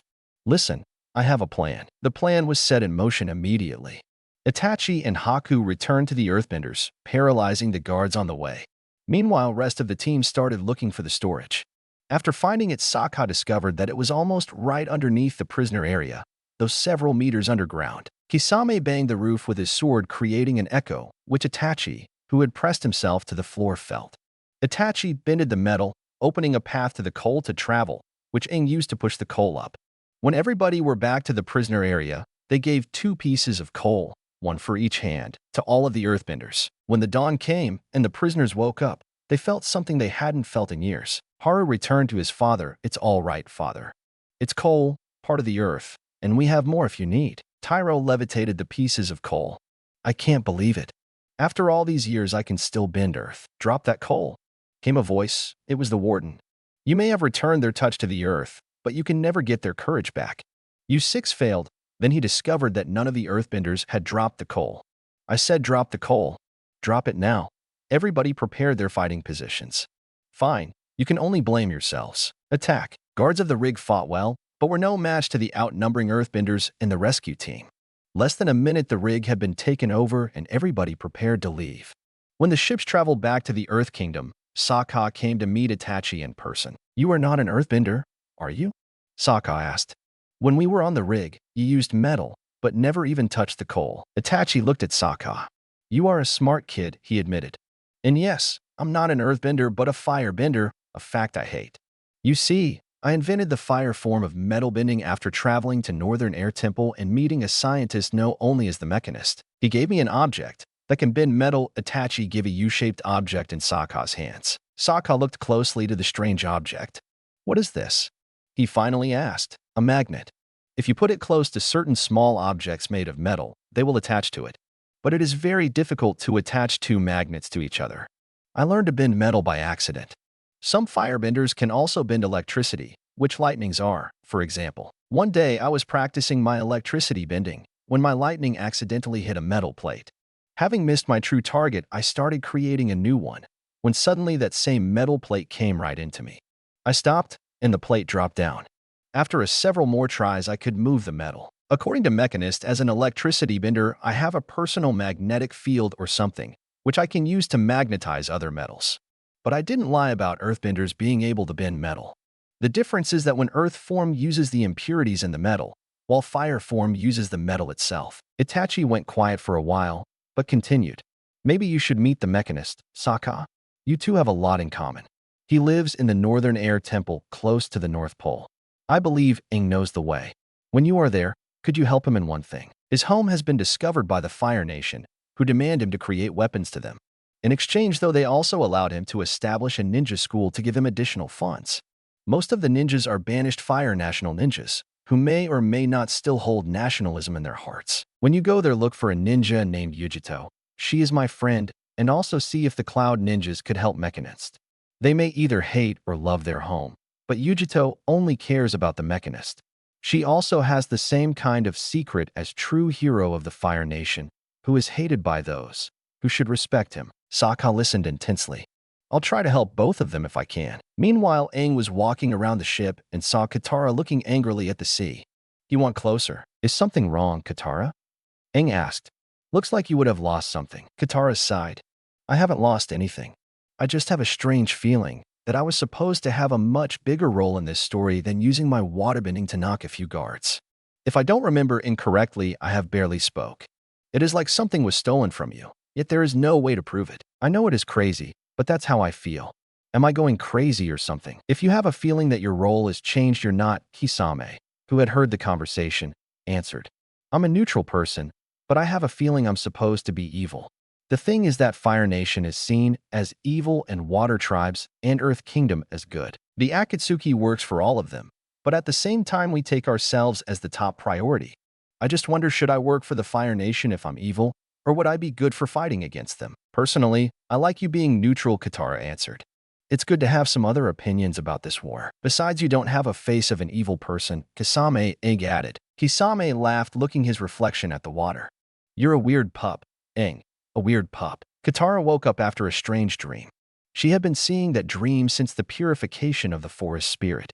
It was a good thing Aang succeeded.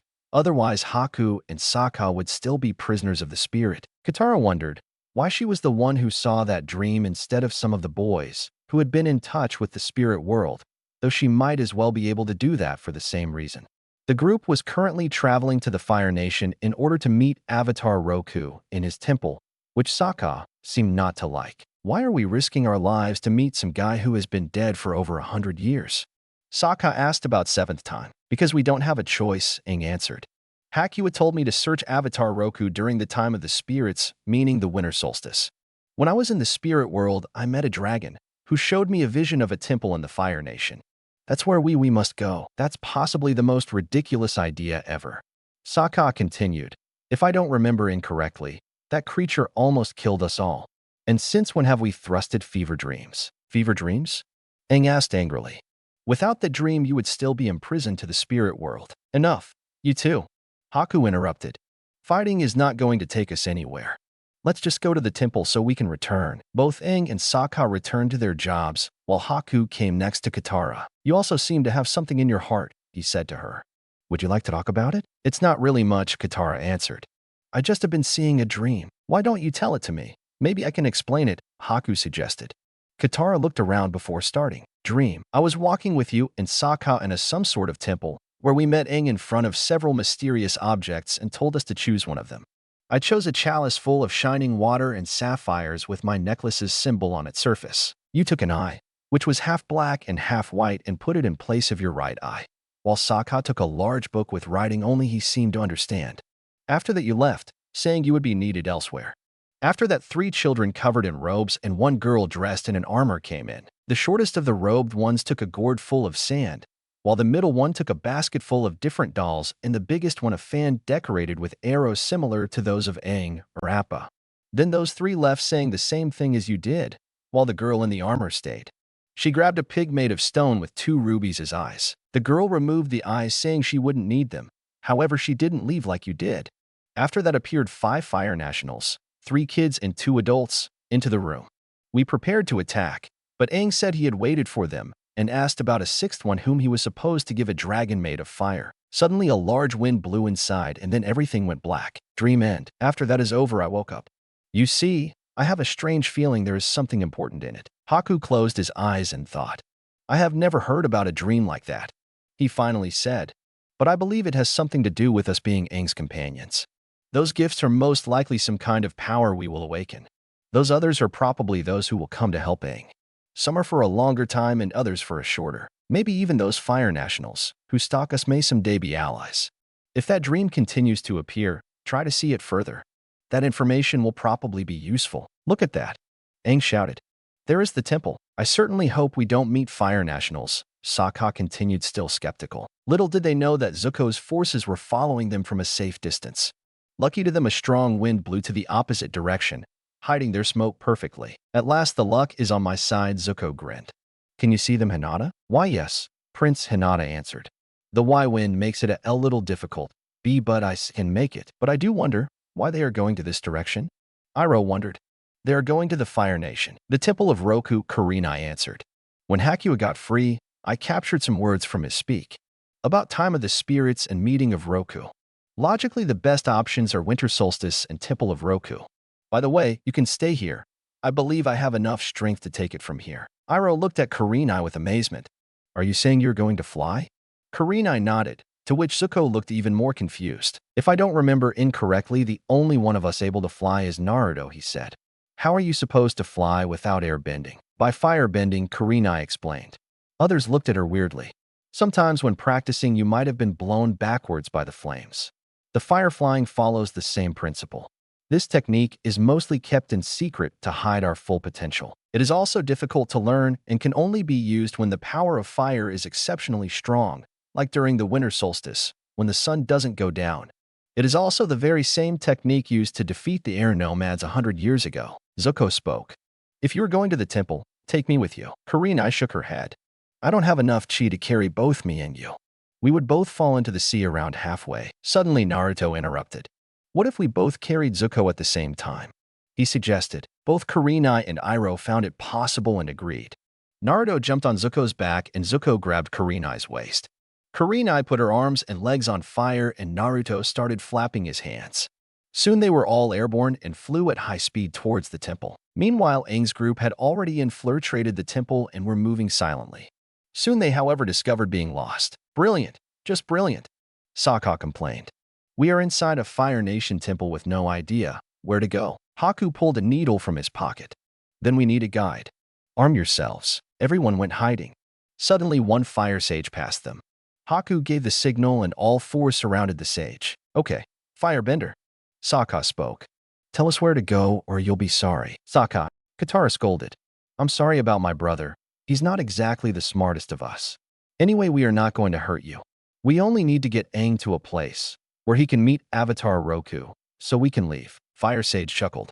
Don't worry, children. I was going to help you before you came. My name is Shu, and I'm the youngest Fire Sage. But this is not a good place to talk. Follow me and I'll explain everything. Shu led them to a secret passage. During the travel, he told about the history of the temple, of its former glory, and the loss of hope after Aang's disappearance after Fire Lord's growing power. The passage was long, but eventually they arrived to the next door, which led to a large room with a gate containing machinery and 5 holes side by side. Now comes the hard part, Shu said. That gate needs to be opened with 5 fire blasts. After that, the gate opens to the shrine. Maybe we can help, came a voice behind them. It was Naruto, standing between 2 pillars smiling cleverly. Soon Zuko, Kurenai, and rest of the fire sages came from behind the pillars with fireballs ready. Aang's buddies armed themselves. What are you doing in here? Katara asked. If you are here to take Aang, you won't succeed. Actually, we will, Naruto answered. You see, we have fire, which you need, and you have the Avatar, who we need. So here is a suggestion. We will give you the access to the Roku Shrine, where you can do whatever you need to do. After that, Aang comes with us and you all, including the traitor, can leave this country unharmed. On the other hand, if you want to fight and gain nothing, it's pretty much the same to me. It doesn't matter if we get the Avatar dead or alive. It's your choice. Aang looked around and saw he had no choice. I agree to the suggestion. Everyone else agreed too. Also, I and Naruto come with you, Zuko continued. Just to make sure you won't break your promise. And your weapons stay here. Companions dropped their weapons while sages opened the door. All 6 entered the shrine at the same time. Inside the shrine, a statue of Avatar Roku was touched by the sunlight to the forehead. Suddenly, the shrine disappeared and was replaced by clouds full of people with shining eyes. In front of them wasn't, however, standing Avatar Roku, but a strange dragon-like creature with 4 tails each containing one element. The creature looked like it wasn't exactly masculine nor feminine, but a sort of combination. It opened its eyes, which also shined white light. Everybody got a little scared, but stayed put. "I am Avatar Budfa," creature said with an angelish voice. The 4th sacred beast with power over all the elements and the first avatar in existence. Aang walked closer to Budfa. "It's an honor to meet you, but I am searching for Avatar Roku. Have you seen him?" "I am Avatar Roku," Budfa said, smiling. "I am also Kyoshi, Kurik, Yangshin, and 1,000 others who have passed. My other current name is Aang." "Hold it. Hold it." Aang interrupted in confusion. "You are me." Budfa nodded. "Just like I am all the avatars ever born, and they are also me.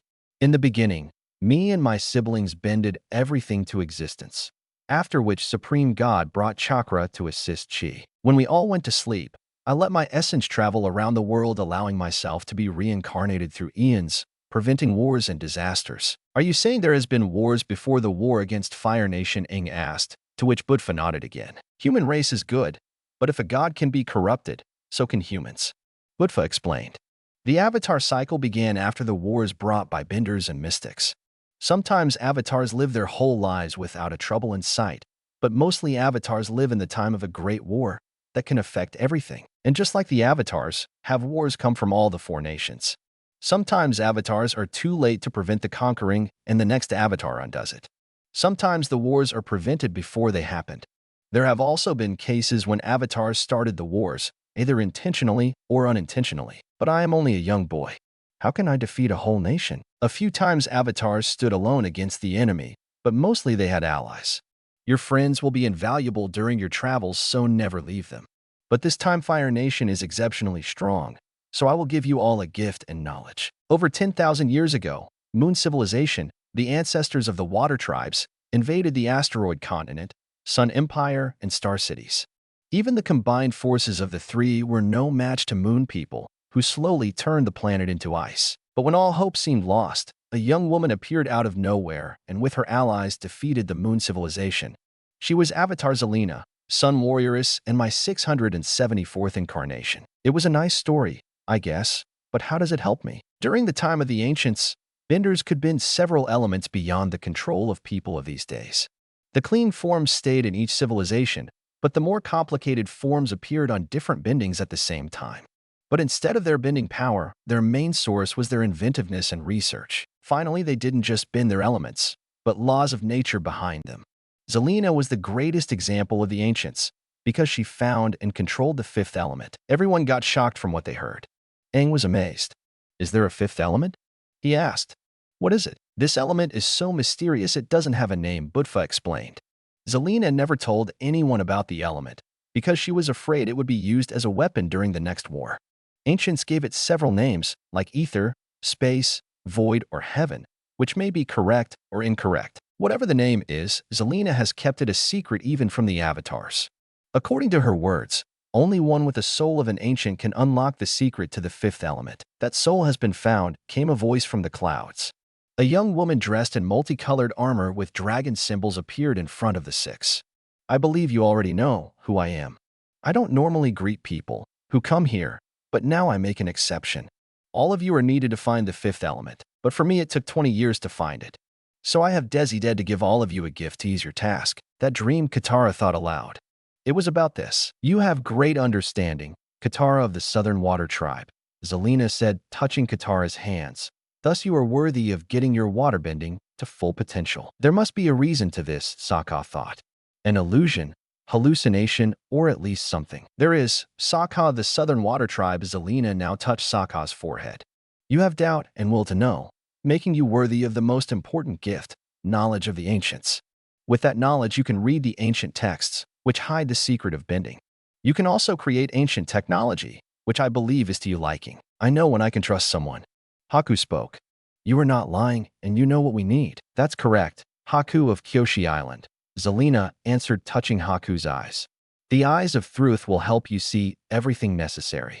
Finally, Essie turned towards Naruto and Zuko. "You both are also worthy for gifts, but unfortunately your hearts won't accept them. Perhaps someday, when your hearts are correct, you have your gifts. Why are you helping them?" Zuko asked, confused. "You're a firebender like me and Naruto. You should be helping us." Fire Nation is no longer a civilization. It is a disease. Zelina explained. Do you want to be the carriers of the disease, or cures to it? Zuko of the House of Daimyo and Naruto of the Uzumaki clan. You both want to capture the Avatar, which I cannot forgive. You both have the roads to good and evil. You must choose which one to travel. Aang, Katara, Sokka, Haku. I will distract the enemy. Use that moment to escape. Outside, fire sages and Kurenai awaited. Suddenly, large flames filled the room. Everyone took cover. After the flames died, Kurenai saw Naruto and Zuko in front of the gate, but Aang's group or their weapons were nowhere to be found. Kurenai sighed. They would have to keep working. Meanwhile, in the Earth Kingdom, Zhao and Orochimaru were sitting on a table drinking tea and talking about their next plans when a fire-bending soldier appeared dragging a shackled young boy. Orochimaru rose up. Well, if it isn't Jet, the leader of the freedom fighters, he said, smiling. I should have known it was you, Orochimaru. Jet answered with anger. If you are going to kill me like you killed my parents, then do it, Zhao chuckled. I'm afraid not, Jet. You are allowed to live, though for your friends to live, all of you must work for the Fire Nation for the rest of your lives. Jet boiled with hatred, but stopped to think. They would let him go away, but if he left, they would kill his friends. He didn't have an option. I obey you. Good, very good, Orochimaru said. He walked next to Jet and bit him into neck. A strange mark appeared. What have you done to me? Jet shouted. I gave you one of my cursed seals. If you or your friends try anything, I will take over your body and make you kill your friends. On the other hand, it also increases your power several times when you use it yourself. That is if you survive. After the Jet fainted and guards took him away. What if he doesn't survive? Zhao asked. He does, Orochimaru answered. Jet is too stubborn to simply die. Also, he will obey us as long as he knows I can control him. We now have to get freedom fighters ready for the next part of our plan. Both of the men laughed. All the pieces were falling in place for them. Sokka was nervous, which wondered even himself. Normally, he would be confident about his skills to the point of annoying others, but this time he doubted his choice. Of course, it was Sokka's idea to walk instead. Flying in hopes of being safe from the Fire Nation didn't feel so safe anymore. The forest did in theory give them better cover from Fire Army, but still Sokka had a strange feeling of being watched. I also feel like I'm being watched, Haku said suddenly, startling Sokka. Please, don't scare me like that, he asked. And by the way, what gives you the right to read my thoughts? Remember that time in the temple? Haku asked, pointing his eye. Eye of truth. Well, congratulations, Sokka answered sarcastically. For now, my knowledge of the ancients has no use whatsoever. It will be eventually, brother, Katara comforted, creating spirals with her water. Mine is also somewhat useless now, but it will improve when we get to the North Pole. Little did they know that a group of youths were following them through the forest, led by Jet. We must ambush them extremely quietly, he told his troops. Avatar's bending powers far surpass those of a normal man. He also has a waterbender and 2 ninjas with him. Mistakes are not an option, so everything must work perfectly. Longshot distracts the ninjas while Sneers and Smellerbee attack. Meanwhile, Duke and Pipsqueak take down the waterbender. As for myself, Avatar is mine. Are there any questions? Smellerbee raised her hand. Why are we now working for the Fire Nation? I thought we were sworn enemies. Before Jet could speak, Longshot tapped his neck. Others understood that Jet was forced to work for them. It is a sad thing to happen, came a voice in the middle of the group. It was Haku hanging upside down from a twig. You need more than a surprise attack to defeat me. I think we should talk, but first. He then threw spikes on each of the group, paralyzing them. However, there were others watching them from the trees. A girl dressed in a fire warrior's armor holding a flute in her hand, and a boy dressed entirely in leaves and possessing 6 arms, making him resemble a spider. It appears Jet's troops failed, the spider boy said. It's time to take the matter in our own hands. Let's go, Tayuya. No, Kidamaru. Tayuya forbade. Lord Orochimaru ordered us only to look after Jet and report the situations, and that's what we'll do. Kidamaru reluctantly agreed. He liked to fight, but knew better not to disobey orders. Both ninjas left the place silently. At the same on the ground, Sokka interrogated Jet, who was tied to a tree with his friends. We are not going to hurt you or anything, Sokka started. We only want to know why you are attacking us. Maybe we can help each other. Jet looked at Longshot, who nodded. Thus knowing they could trust them, Jet spoke. I am Jet, leader of the freedom fighters. We fight against the Fire Nation. 2 days ago, when we were trying to blow up the dam close by, fire troops ambushed us. Now we were ordered to capture you, Admiral Zhao and his right hand Orochimaru. Who? Aang gasped from shock. Orochimaru. Jet turned his eyes towards Aang. Do you know him? He asked. You could say so, Aang answered. Few weeks ago, he made a giant snake attack me. Apparently, he sent you to do the same. That would explain why it extinguished the flames in the village, Katara continued. What do you know about this Orochimaru, Jet? Wait, Sokka interrupted. I was supposed to ask the questions. I don't really care about who asks the questions, Jet answered to the fighting. Anyway, I know this Orochimaru pretty well. After all, he killed my parents. Jet's story. Orochimaru is extremely cruel, even to a fire national. He travels around the world, searching for jutsus and secrets of immortality. Several warriors, ninjas, and scientists have fallen after meeting him, and my parents were no exception. Both my mom and dad were jonins of a ninja school in the village me and my friends grew up. About 10 years ago, the village were attacked by fire ninjas led by Orochimaru. Ninjas of our village fought valiantly, but were no match to Fire Nation's elite ninjas. All I could do was to hide and watch when they killed my parents and took away the scroll, which contained the jutsus of our village. Only I, Smellerby, and Longshot survived. On that day, I swore to fight against the Fire Nation with all my passion and destroy them. End of Jet's story. Aang and his friends were shocked from what they had heard, especially Katara, who was close to crying. Sokka, however, wasn't very convinced. So what do you want us to do now? He asked. Help you defeat Orochimaru? No, no. Jet screamed in shock. If you do that, he will activate the seal in my body and make me attack you all. Besides, even if I didn't have it, his camp is full of ninjas. And just Orochimaru is strong enough to defeat us all. For me, it is good enough if you just escape beyond his grasp. No, we will help, Katara said. There must be a way to release you from that seal, and we will find it. Sokka looked at his sister. Since when have you been so determined to help someone? We just can't go and leave him to slavery, Katara answered. Well-spoken young lady, came a voice. A man with large white hair dressed in red and gray outfit stood next to them. I saw you close by and decided to help. Sokka grabbed his boomerang. I have a few questions to you. 1. Who are you? 2. How did you get to us without being seen? And 3. Why would a Fire National help us? The man chuckled. Answers in that order are these. I am Jeriah, Toad Sage. This forest is crawling with spies, so I wonder why you saw only those 6. And the reason I would like to help you is that I am also hunting Orochimaru. I am also an expert of seals, so maybe I can modify that seal. Can't you just destroy the seal? Katara asked. I'm not sure. Maybe it is removed like that, or it lasts a lifetime. He explained. It is possible to break it, but it may cost the owner's life. It's okay if you simply get rid of Orochimaru's control over me, Jet told. And if the only way to do that is to kill me, do it. Let's not get hasty, Jeriah said. First, I must see the seal. Release him. Sokka cut down the ropes. Jet turned his back to Jeriah and revealed his neck. Jeriah looked at the seal. This seal appears to be a modified killing seal, Jeriah explained. But instead of killing and harming you, it takes the control of your body from you. How do you know something like that? Sokka asked doubtingly. Normally a seal like this is put to head in order to harm the brains, Jeriah answered.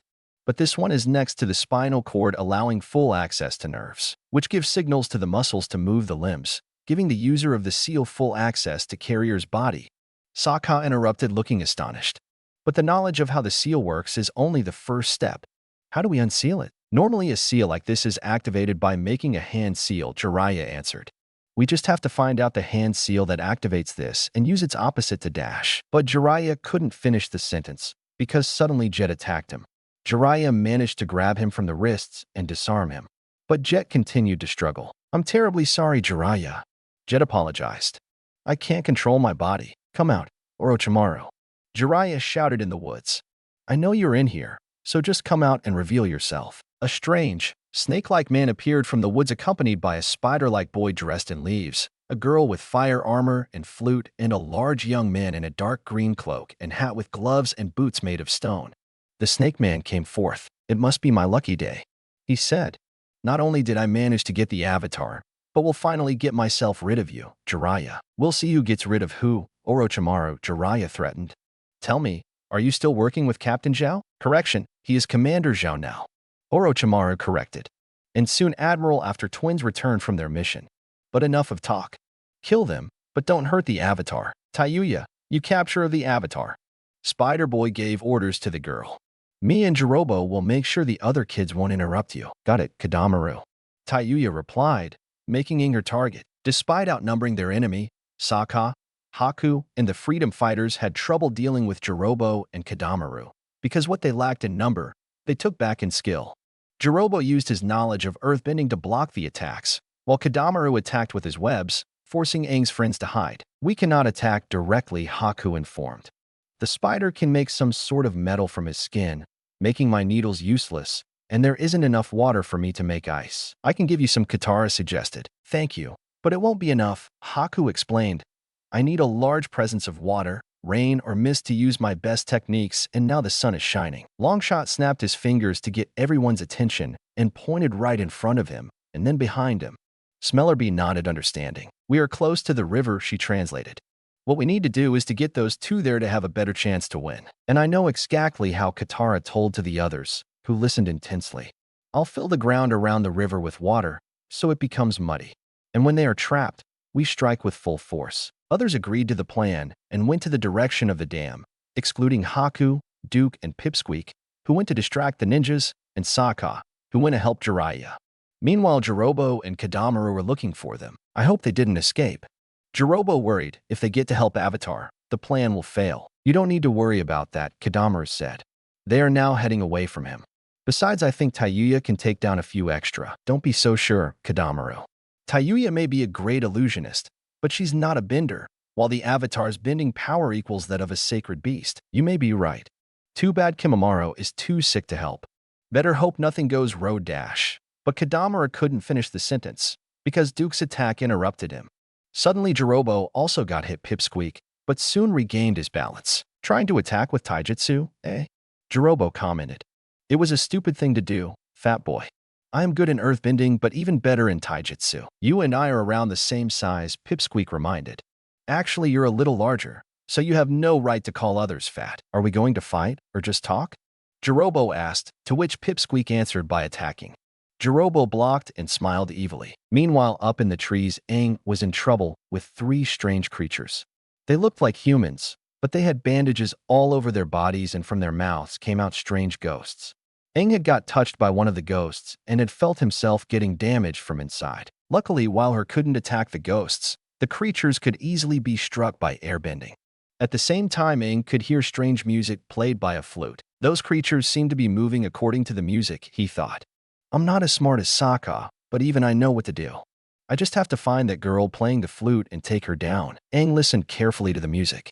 He had been told by Monk Gyatso that sound was in reality vibrations in the air. He now concentrated to these vibrations. Finally, he found out Tayuya's hiding place, going to her direction silently like an owl. Little did he know that it was exactly what Tayuya wanted. When Aang saw Tayuya, she seemed to be completely concentrated on the music. But when Aang made a sneak attack, Tayuya struck him down and strangled him. Aang tried to airbend, but nothing happened, just as I thought, Tayuya said, smiling. "You cannot bend air without air in your lungs. All I need to do is to suffocate you and take your unconscious body to Orochimaru." Aang tried to struggle, but it was in vain. Soon his vision blackened and he fainted. Jeriah was also close to defeat. Orochimaru alone was a powerful opponent, but now he also had Jet aiding him through his seal, so Jeriah didn't dare to use his best techniques, fearing he might kill Jet in the process. Also, if Jeriah tried to disarm Jet, he would leave himself open for Orochimaru to strike. But the worst thing was that the hand seal Orochimaru used to control Jet was not one of the 12 known ones. Instead, he had invented own seal, which he used by his left hand holding the middle and ring finger down with his thumb while keeping index finger and pinky up, thus having no known opposite seal to use. Also, this allowed Orochimaru to use his free right hand to use his sword. "Jeriah," Jet shouted. "As long as Orochimaru controls me, he is victorious. You have to kill me." Jeriah wasn't willing to sacrifice Jet just to get Orochimaru. However, he didn't seem to have a choice. But before Jeriah could do anything, Jet suddenly stopped attacking. Both looked towards Orochimaru, seeing Sokka right in front of him. Sokka had put his right hand with opposite fingers into Orochimaru's hand seal, nullifying it. "Didn't expect someone to invent the opposite to your seal, did you?" Sokka asked. "Your hand seal was created only to control seals, so it has no elemental value. All I needed to do was to use one to fit yours, just like finding a key to lock." Orochimaru chuckled. "You are a smart kid, but you made a fatal mistake. I can turn my tongue into a poisonous snake to strike, and you are now too close to me to dodge it. Goodbye." Orochimaru opened his mouth, where the snake came out. But before it could bite Sokka, he hit Orochimaru to the chin, making him bite the snake, which turned back to tongue. Orochimaru screamed in agony. Jeriah saw the opportunity, creating a white orb of energy in his hand and running towards Orochimaru. Orochimaru called Jet to cover him. However, Jeriah, though hitting Jet, managed to spin his body to redirect the attack on Orochimaru's side, making him fly into the woods. Meanwhile, Kadamaru and Jirobo kept hunting the freedom fighters. Kadamaru had managed to get Duke out of his head and completely ensnare him in web, while Jirobo had absorbed lots of Pipsqueak's chakra, making him weak. Haku, holding Momo in his arms, talked to his pet. "We must help our friends," he told. "I know you are scared, but we can't let them die. Do you still remember what we are going to do?" Momo nodded. "Good, let's go." Momo jumped from Haku's lap while Haku made some hand seals. Soon there was another Haku standing in place of Momo. Both of them jumped out of sight. Suddenly they appeared again, one attacking Kadamaru and the other Jirobo. They both threw a needle at their targets and disappeared. Both dodged the needles. "Did you see that, Kadamaru?" Jirobo asked. "Just barely," Kadamaru answered. "We must be careful against him. I saw him earlier defeating all of the freedom fighters we sent only by those needles. He must possess great knowledge of anatomy, most likely to attack organs, chi, and chakra. We must take him down quickly." Both boys searched the woods for Haku. Soon Jirobo saw Haku's jacket behind a tree and informed it to Kadamaru through body language. Both moved silently towards Haku and attacked, discovering only the jacket. Also, they were now deep in mud, which made their moving difficult and surrounded by mirrors made of ice. "Now you are on my territory," Haku entering one of the mirrors and appearing on all of them. "I'll show you my true power." Freedom fighters attacked. Jirobo and Kadamaru were great ninjas, but now the odds had turned against them. Mud slowed their movements, and the needles Haku threw damaged their chakra. Realizing they couldn't win, they decided to escape. Kadamaru laughed. "You may think you have one, but you haven't. We have the Avatar, and he brings back several times the losses." After speech, they both disappeared. Smellerbee and Sneers tried to follow them, but Longshot stopped them. Aang, however, wasn't captured so easily as Taiyuya thought. Suddenly, his eyes and arrows started glowing, and a large gust threw Taiyuya backwards. She got back up and called her creatures to attack again, but they were all pushed back by the winds. "You may have defeated my spirit servants, but you won't defeat my illusions." Taiyuya changed the melody. Soon Aang saw himself chained, while his body just melted, causing him pain. In agony, Aang created a gigantic tornado, which hit Taiyuya again, making her drop her flute. The illusion, which needed the melody to exist, disappeared. Seeing herself being no match to the Avatar state, Taiyuya escaped, leaving Aang to recover. Later, all the good guys were recovering. Though they had won, many got hurt. Duke had almost choked under the web, and the chakra absorb had left Pipsqueak weak. But Jet was in worse condition. Jeriah's attack had left a deep round wound around his stomach. Sokka, though almost unharmed, was furious. "I can't believe they all escaped," he said furiously. "We should have destroyed them." "You should be grateful they retreated," Jeriah answered to Sokka's tantrum. "Most of their victims don't live to tell the tale. We are lucky we met only the weakest of the Sound Elite, and Orochimaru didn't bother to use his full powers." Sokka calmed down, understanding Jeriah's words.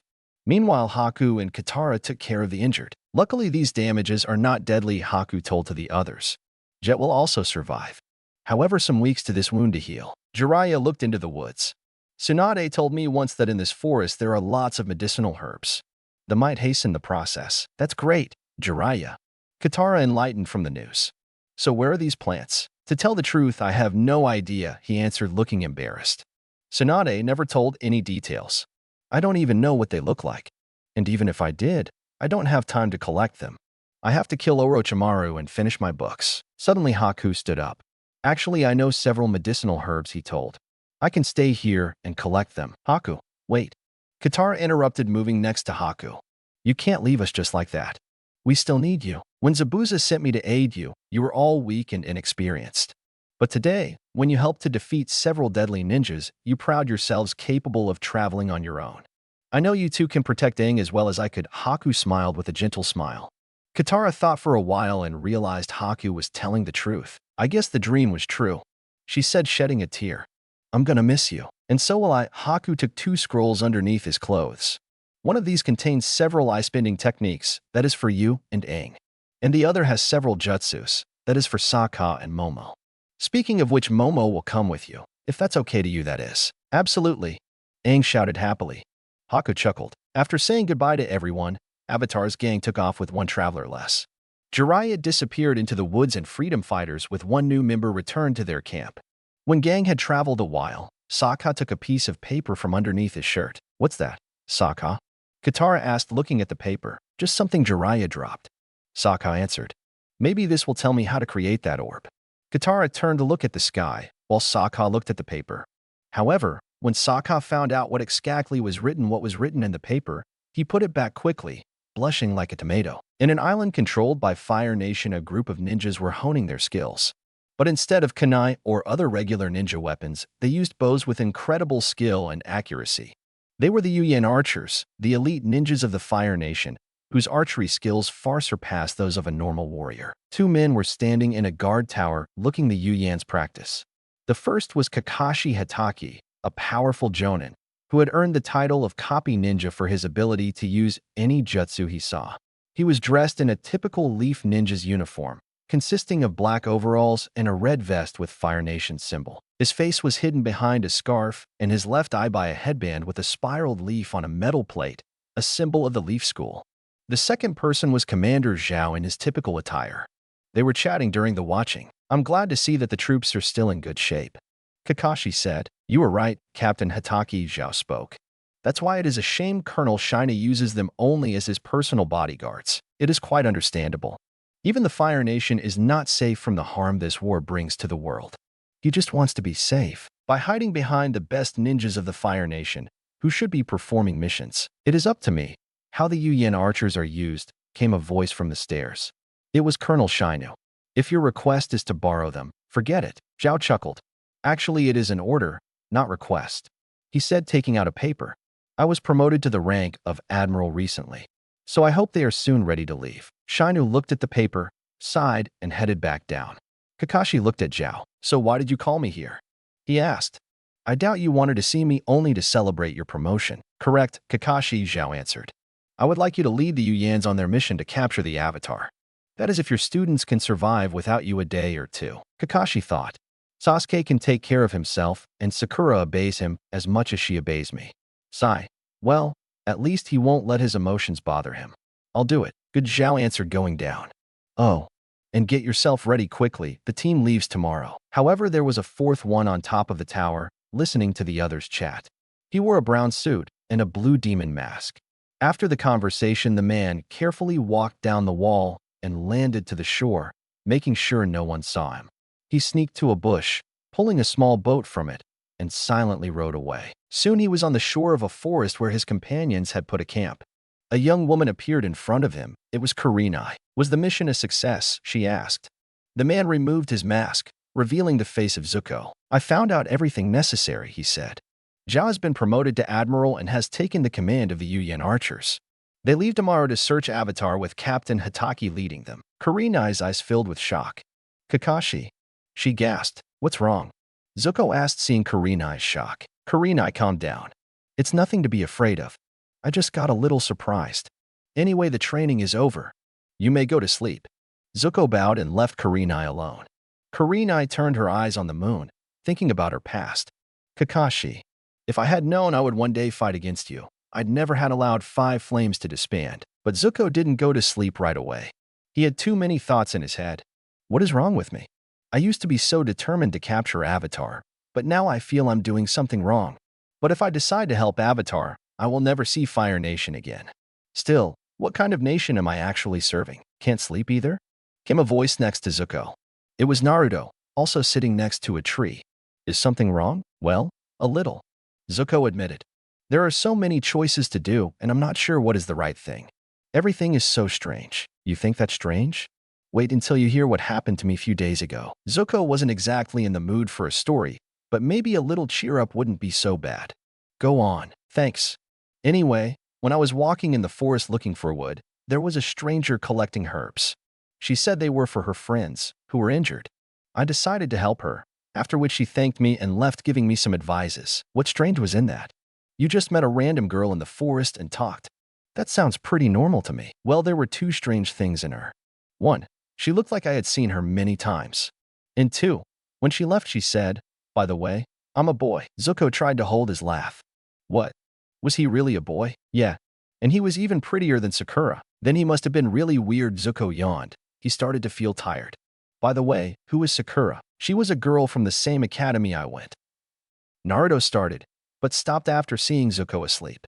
He smiled, stood up, and went to give a blanket to his cousin, who was sleeping peacefully for the first time in a month. In the morning, Yuyans led by Kakashi left to find the Avatar. Their target were old ruins in the mountains, where the latest report came from. After their arrival to the ruins, Kakashi gave orders to all. Everybody moved to different directions to seek the Avatar. Return here in 5 minutes. However, if you see the kid, stay on guard and fire an arrow here with a message of your direction. We all come to aid after rest have returned. I'll stay here and wait for messages. Move. Archers left to different directions, while Kakashi took a book from his pocket. Soon an arrow flew off the air, which Kakashi grabbed. Taking the book away, he looked at the message. Apparently, Avatar was collecting frozen frogs in the swamp for reasons unknown. Kakashi hoped others would return before the boy got finished. Luckily, Yuyans never wasted time, and soon the team was whole again. Okay, men. Avatar is in the west, Kakashi informed. He collects frozen frogs in the swamp. We must hurry before he finishes. Let's go. Kakashi left to the informed direction with archers behind him.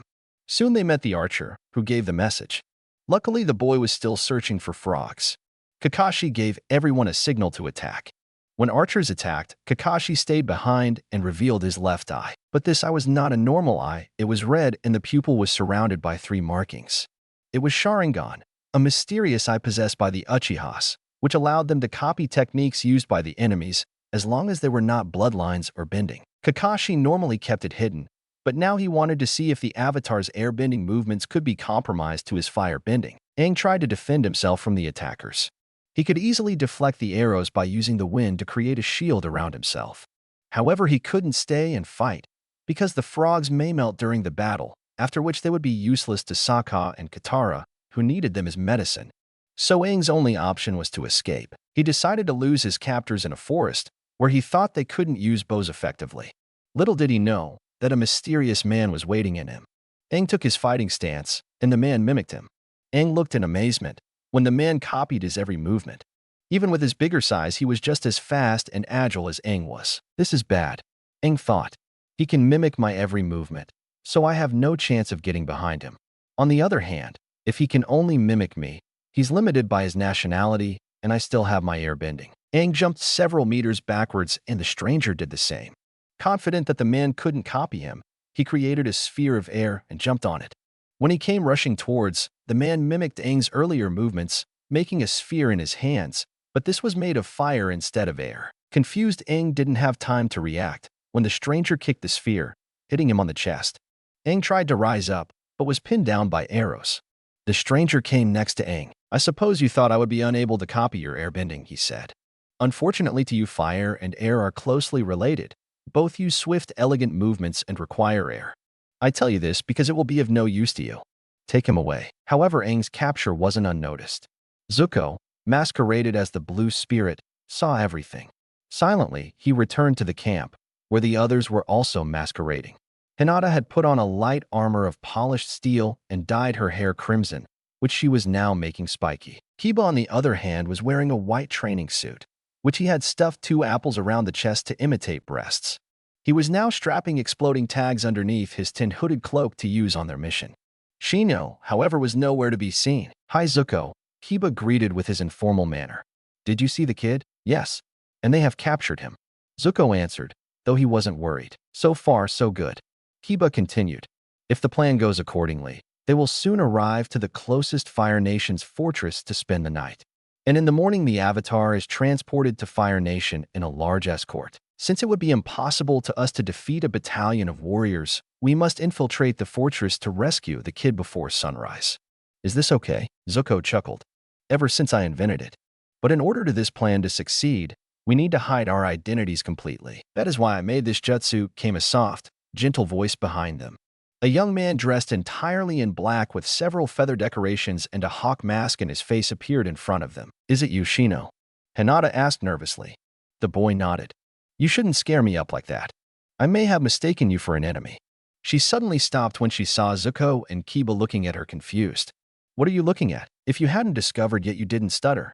Shino answered. You were right, Hinata said, amazed. Normally, she was too shy to speak clearly, but now there wasn't even fear in her voice. I guess I don't feel afraid when being with you. We have all grown during our travel, Zuko commented to the Discovery. Time away from the Fire Nation's protection has given us talents we would had no chance to learn at home. Is that why we need to wear these disguises?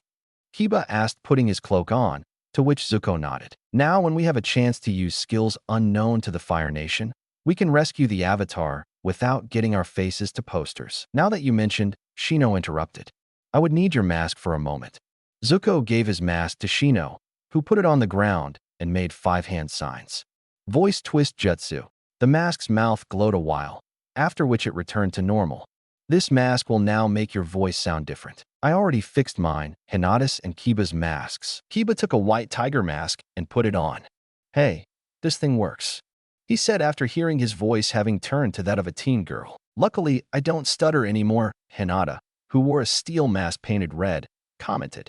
Despite I now look and sound like a young boy, it would give me away. We just now need to focus on the mission and prevent us from being revealed, Zuko informed, putting his mask on, which turned his voice to that of a middle-aged man. When the sun sets down and humans will go to sleep, Spirit Squad shall come. But that's where Aang was wrong, because the help was already coming. For masked ninjas had arrived close to the fortress and were now planning the rescue operation. Okay, everyone, the blue masked ninja started. We have changed our voices, but we also need code names. We will call ourselves after the colors of our masks. I am blue. Hinata will be red. Kiba is called white and Shino is black. Are there any questions? White stepped forward. Are you sure about this plan, Zook? Blue. Nope, Blue answered. But it is the only choice we have. If there aren't any other questions, let us repeat the plan. Black and I will climb into that tower and give you cover. Meanwhile, me and Red walk into the cells, find the Avatar, and release him. White continued. After that, we climb with him to the tower and together we fly away. That is unless something goes wrong. As long as you're on my range of sight, I can use Genjutsu to make them see you as Fire National officers, so you should be able to just walk inside. Blue told. However, once you are inside the building, you are on your own. But wait a minute. Red interrupted. What if they ask papers from us? Just borrow an exploding tag from White. Blue answered. They will only see what they expect to see. Red nodded and left the bush with White following him. Blue and Black also left and sneaked to the fortress. They chose a tower close to the gate, where Blue would have the best chance to see White and Red. Blue and Black put some chakra to their hands and feet and climbed up to the tower. There were a few guards in the tower, but they were no match to the ninjas. After the guards had been rendered unconscious, Blue took a look at White and Red. Time to get to the job. Get ready to give the signal, Blue told to Black. Then he made 6 handsings. Genjutsu, phone a friend. Black activated his backpack, revealing 2 large, mechanic wings. He grabbed the other one and swung it, so that Red and White could see it. It was the signal. Red saw the signal. Okay, White, let's go. I'll be the captain and you are my secretary. Why can't you be my secretary while I'm the captain? White asked. Try to remember which one of us is a man and which one a woman, Red answered. Now stop whining and let's go. White humped at Red's comment while rising up. Deciding not to let it bother, she followed Red. In front of the gate, the guard stopped them. Who are you, and what is your business? He asked. I am Captain Akuro from the Royal Guard, and this is Lieutenant Shiroko, my secretary. Red introduced. We were sent here by Fire Lord to see if the rumors of Avatar's capture were true. So if possible, we would like to see him. In that case, I would like to see the papers, Guard said, stretching his hand forwards. White took an exploding tag and gave it to the guard. He looked closely at the paper and gave it back. I apologize for the slow down, sir. Open the gate. The gate opened, and Red and White walked in. Everyone who saw them simply greeted them like they were officers, meaning that so far Genjutsu worked. Luckily, they managed to get inside without trouble. They walked to the direction where the guards had told Avatar was being held. The door to Avatar's cell was guarded by 6 firebenders. White took a kunai from her cape and tied a tag to it. She threw it right in the middle of the guards. But this one wasn't loaded with explosives. It was filled with sleeping gas. In a few seconds, all of the guards were fast asleep and White and Red could simply walk to the door. The next problem was to open the locked door. White began to search for a key, but Red stopped her. It will take too much time, Red said. Besides, I have another plan. Are you going to use Cutting Fist? White asked, to which Red nodded. But that door is made of steel. Then it is time to see if I can cut steel, Red answered. He put his right hand in a knife position.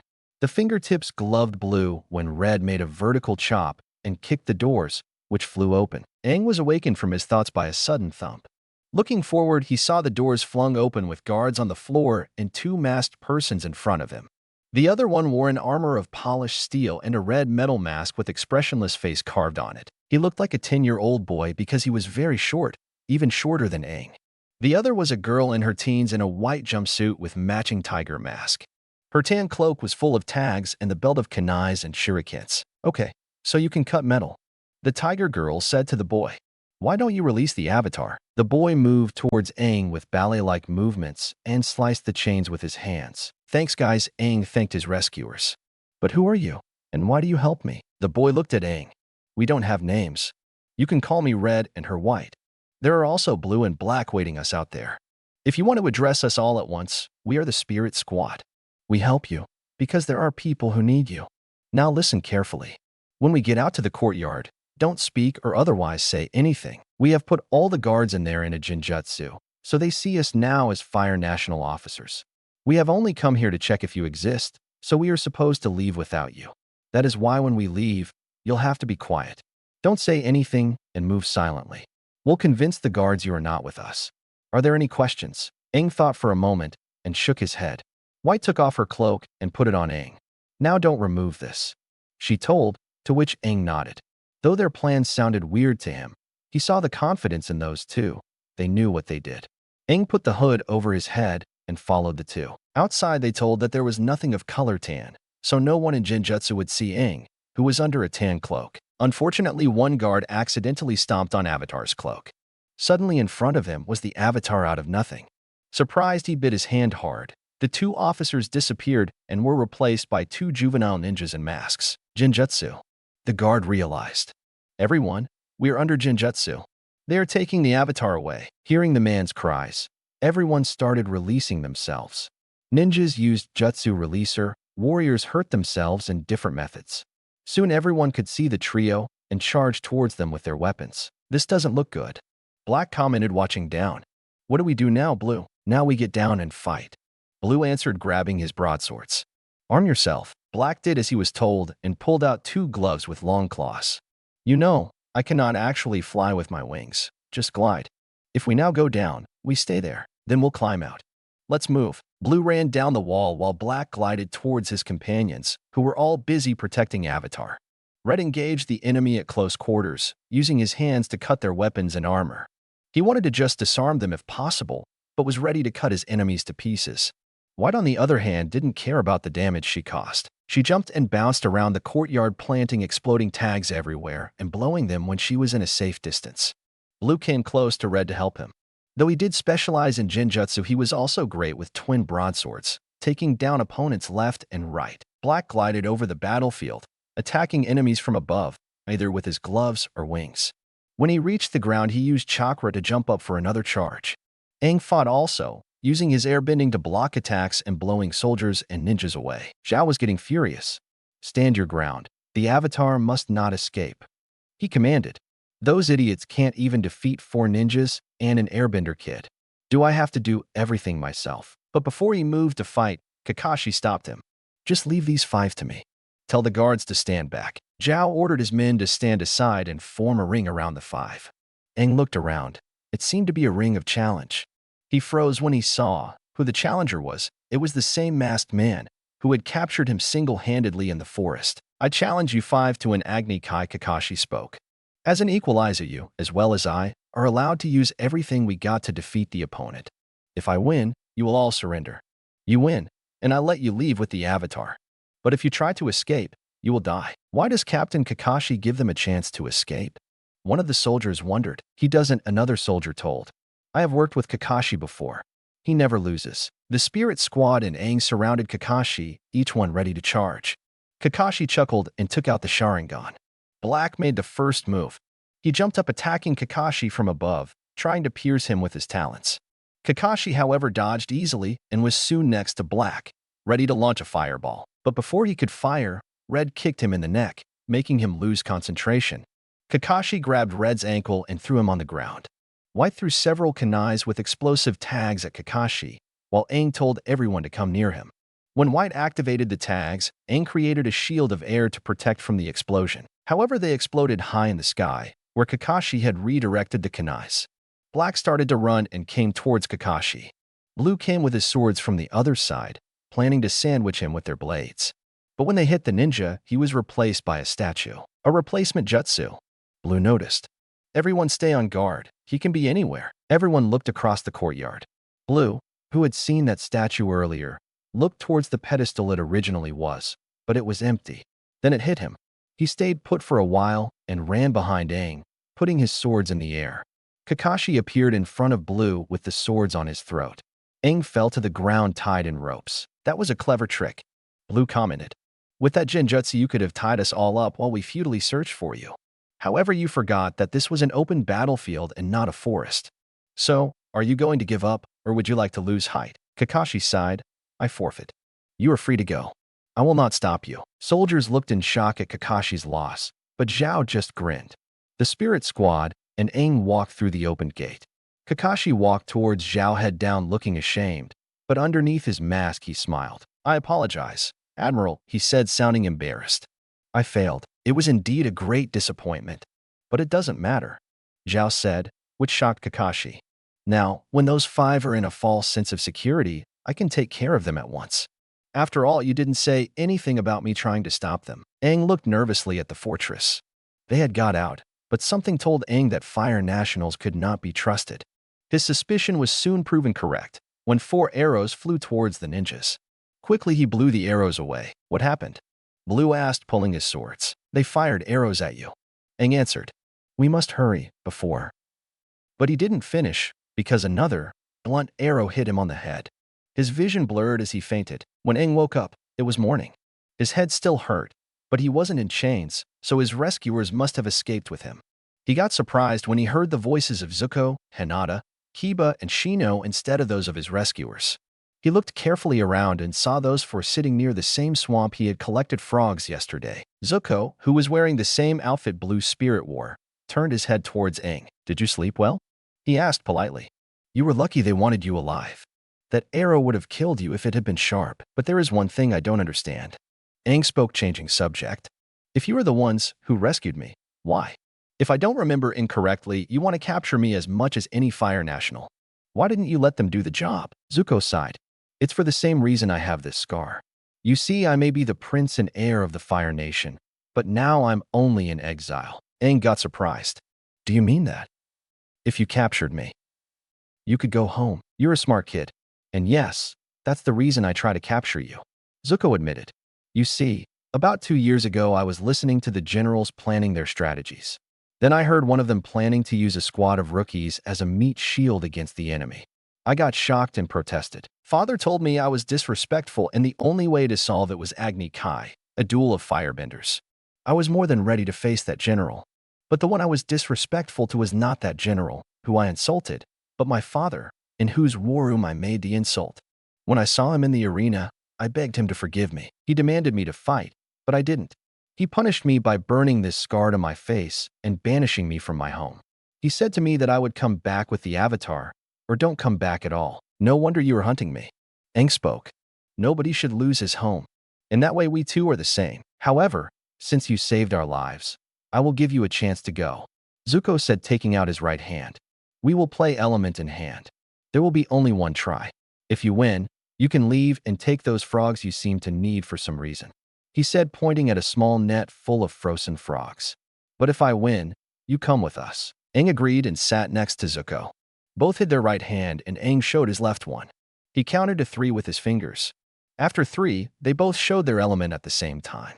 Zuko had put his hand in a position similar to a wave, representing water, while Aang showed an open palm, representing air. Aang had won. All 5 were silent when Aang rose and took the frogs with him. But before leaving, he suddenly stopped. You know, before the war started, I had a friend in the Fire Nation. His name was Kuzan. We two would get into so much trouble together. He was one of my best friends. If we would have known each other back then, do you think we could have been friends? But Zuko said nothing. The 4 just looked when the Avatar disappeared into the forest. Meanwhile, Naruto ran a path towards an abandoned temple. But it wasn't Naruto who was in control, but Hakua. The blue eyes were now red and pupils had turned into slits. There were fangs in his mouth and red chakra surrounded his body. Wait just a little longer, Aang, he spoke to himself. I will repay for what I did by being your protector. Arriving at the temple, where he had felt the scent his old friend, he saw Aang feeding frogs to the water siblings. Aang turned to look. Hakua, he asked, looking at Naruto. Though the body was Naruto's, he remembered the eyes of the fox. I don't have time to explain, the beast said. Tie me up before the kit takes over again. Later I will tell everything. Naruto lied down sulking. That was pretty much his normal mood since he joined the Avatar on his travels. Technically it was Hakua who had joined the Avatar, but since he was sealed inside Naruto, they shared his body. He was now on Appa's back with the rest of Aang's companions, wearing one of Katara's spare clothes and having a rope tied around his neck, Sokka holding the other end. I have no idea, which is worse, Naruto complained. That I'm a prisoner of my enemies or that I'm wearing girls' clothes. I would say it's the first one, Sokka answered. After all, there are 3 good reasons for those clothes. Firstly, if you walked around in that fire armor of yours, you would get killed. Secondly, I am much bigger than you, so my clothes are out of question. And thirdly, Aang has no spare clothes at all. Oh well, I wouldn't have used 100-years-old clothes anyway. Naruto continued. But do I really have to walk with this rope around my neck? I'm not a dog, no, Sokka admitted. But you are a fox. A really big fox with really destructive airbending powers. The only fox here is Hakua, and the airbending also belongs to him, Naruto corrected. I just can't believe I've all this time lending the powers of a lunatic. Watch your mouth, kid, Hakua interrupted, taking over Naruto. If it wasn't for me, the fortune teller's village would now be under magma. Oh, and I thought Aang saved them, Naruto said sarcastically. Well, I got some help from him, Aang admitted, smiling. It feels so good to have another familiar one with me. Speaking of familiars, is that a water tribe boat? Sokka dashed next to Naruto and looked down. Right underneath, there was a boat stranded on the beach. Though the flags and sails were missing, Sokka could still recognize the design. It was water boat. Aang, land us to the beach, Sokka shouted. There may be water tribals here. At the same time, Zuko's troops were searching for Naruto. This was because he was now traveling with the Avatar. When Zuko, Hinata, Kiba, and Shino returned to the camp, Naruto was nowhere. And when they were tracking him, they had seen the Sky Bison leaving not only with Avatar and his companions, but with tied-up Naruto. After that, they started to track both of them.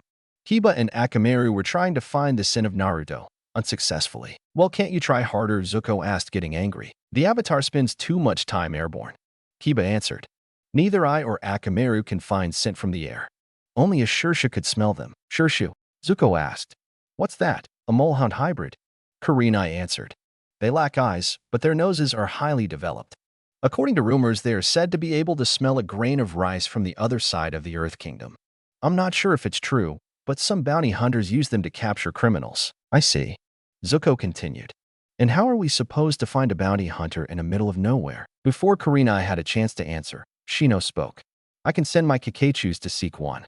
Bounty hunters often hang in bars, so if one of them owns a Shershu, it should be outside the bar.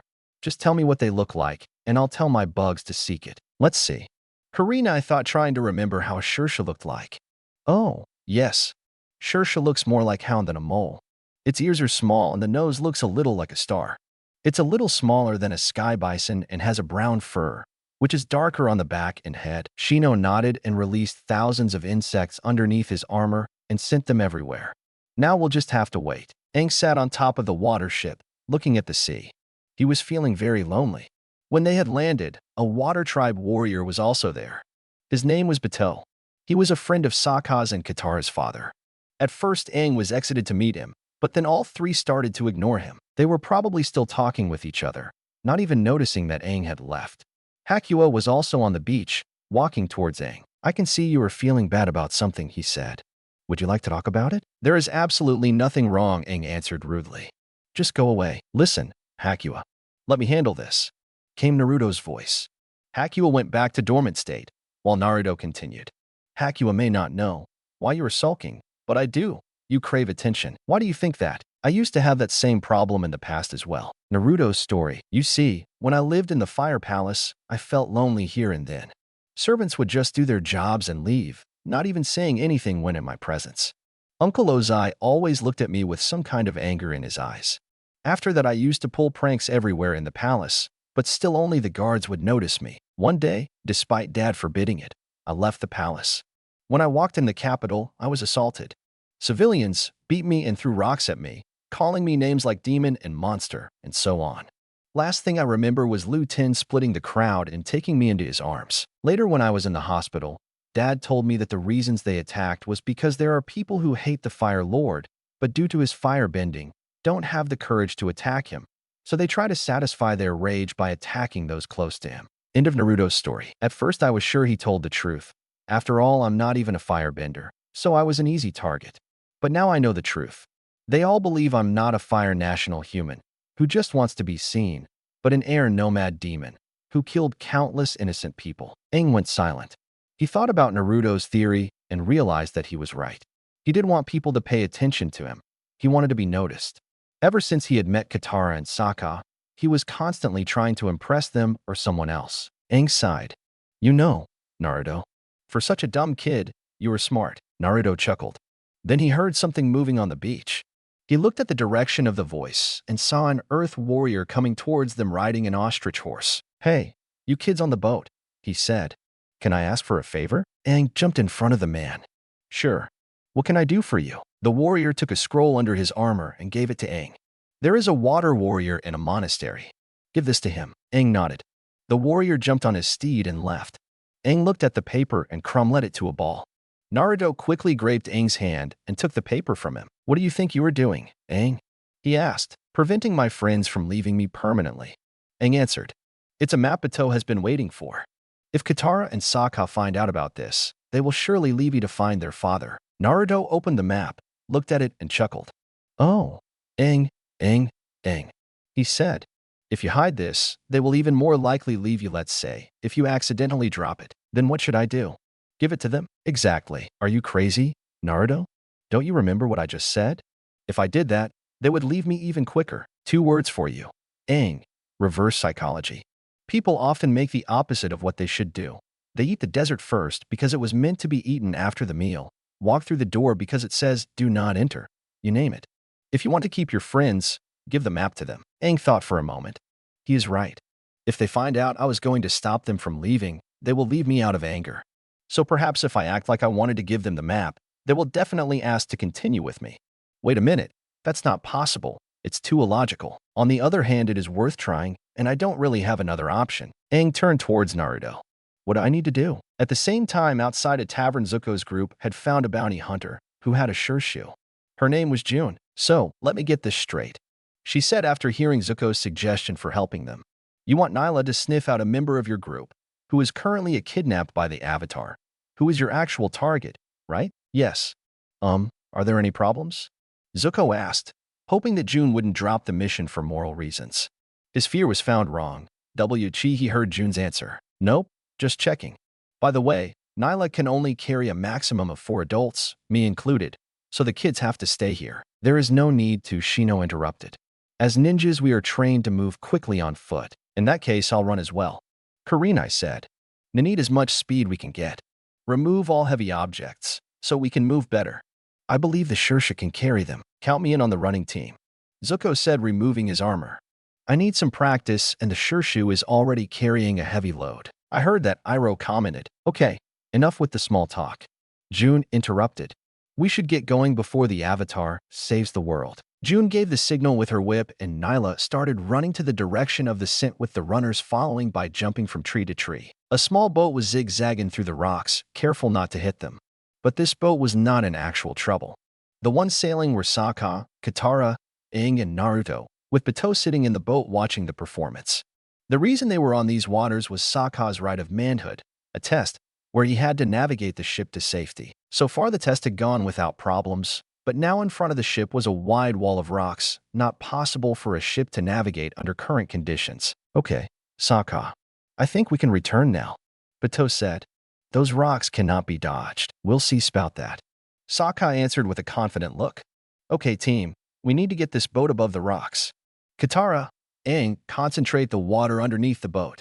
Naruto, blow wind to the sails upwards. Everyone did like they were told and managed to get the boat over the rock, to the great relief of Bato. Later on the beach, Bato congratulated the team for the good work. Now he said, I shall give you all a mark on your foreheads for your success. Sokka, you showed great leadership skills today, so you have earned the mark of the wise. Katara, you showed incredible courage in front of dangers, so the mark of the brave is yours to carry. Aang and Naruto. The mark I'm going to give you two exceptionally special. First of all, it is given to the outsiders, who have earned the respect of the Southern Water Tribe. But today it had another purpose. Normally the one who takes the test is allowed to have only 2 friends with him. However, Sokka insisted on taking you both, meaning he trusts both of you greatly. So you will both have the mark of the trusted. You truly have earned them. After the ceremony was over, Naruto talked to Sokka. Sokka. He asked, I'm still a fire national, right? One who has caused you great trouble in the past. Yet you asked me to be allowed to accompany you on your test. Why did you do that for? Sokka chuckled. Yes, I may have sounded ridiculous when I did that, but the truth is that you are more than just a fire national. Despite being our prisoner, you have helped us whenever we needed help. Regular fire nationals are not so selfless. Besides, that test was least I could do after what you did to Aang. Why wait a second? Naruto said, surprised. You knew I suggested lying? Come on. I have seen Aang smiling a lot. I know when it is not sincere. Naruto went silent for a moment and started laughing, and here I thought you were just a funny guy. Hey, I don't train to become a ninja just for show, Sokka answered, turning back to the monastery, but was again stopped by Naruto. Just one more thing, he said. You see, before I left, I was also training to be a ninja at the Fire Nation, but I could never do the clone jutsu correctly. Could you possibly help me? I don't know, Naruto. To tell the truth, I haven't mastered that jutsu either, Sokka said, to which Naruto sighed deeply. But I do know how to make shadow clone jutsu. So, would you like to learn it? Now or immediately? Naruto asked with his excitement returned, to which Sokka chuckled. Meanwhile, Zuko's group were having a break, planning their next move. Okay, now we can kill 2 birds with 1 stone, Zuko said to the other kids. If this mission succeeds, we will have both Naruto and the Avatar. Shino, Hinata, and Kiba, your mission is to engage the water tribals and rescue Naruto. Meanwhile, Kurenai and I capture the Avatar. What about General and June? Kiba asked. We cannot trust Uncle in this, so we will leave him out of the plan, Zuko answered, and June will help to keep the Sky Bison down.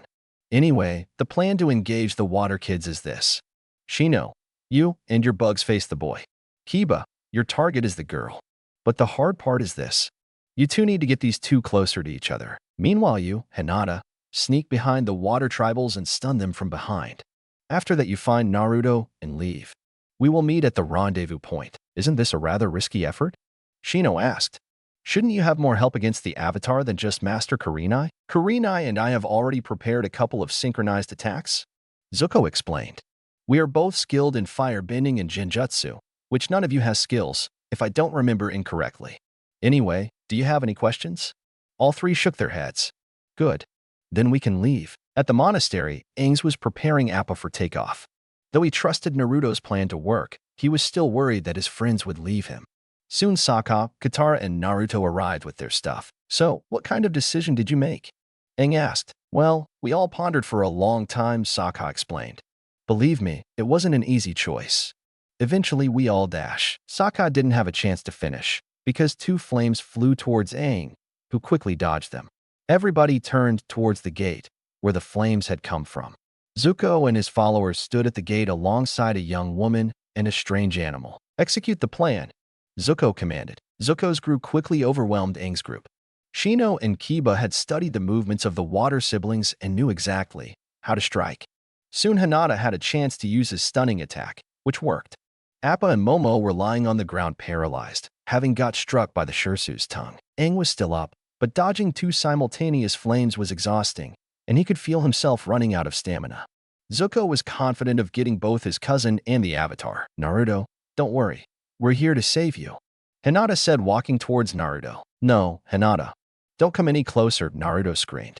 Hakua is going to kill all of you. Hakua took over Naruto's body, blowing Hinata, Shino, and Kiba away. Then he landed on 4 feet and came running towards June, ramming her out from the saddle.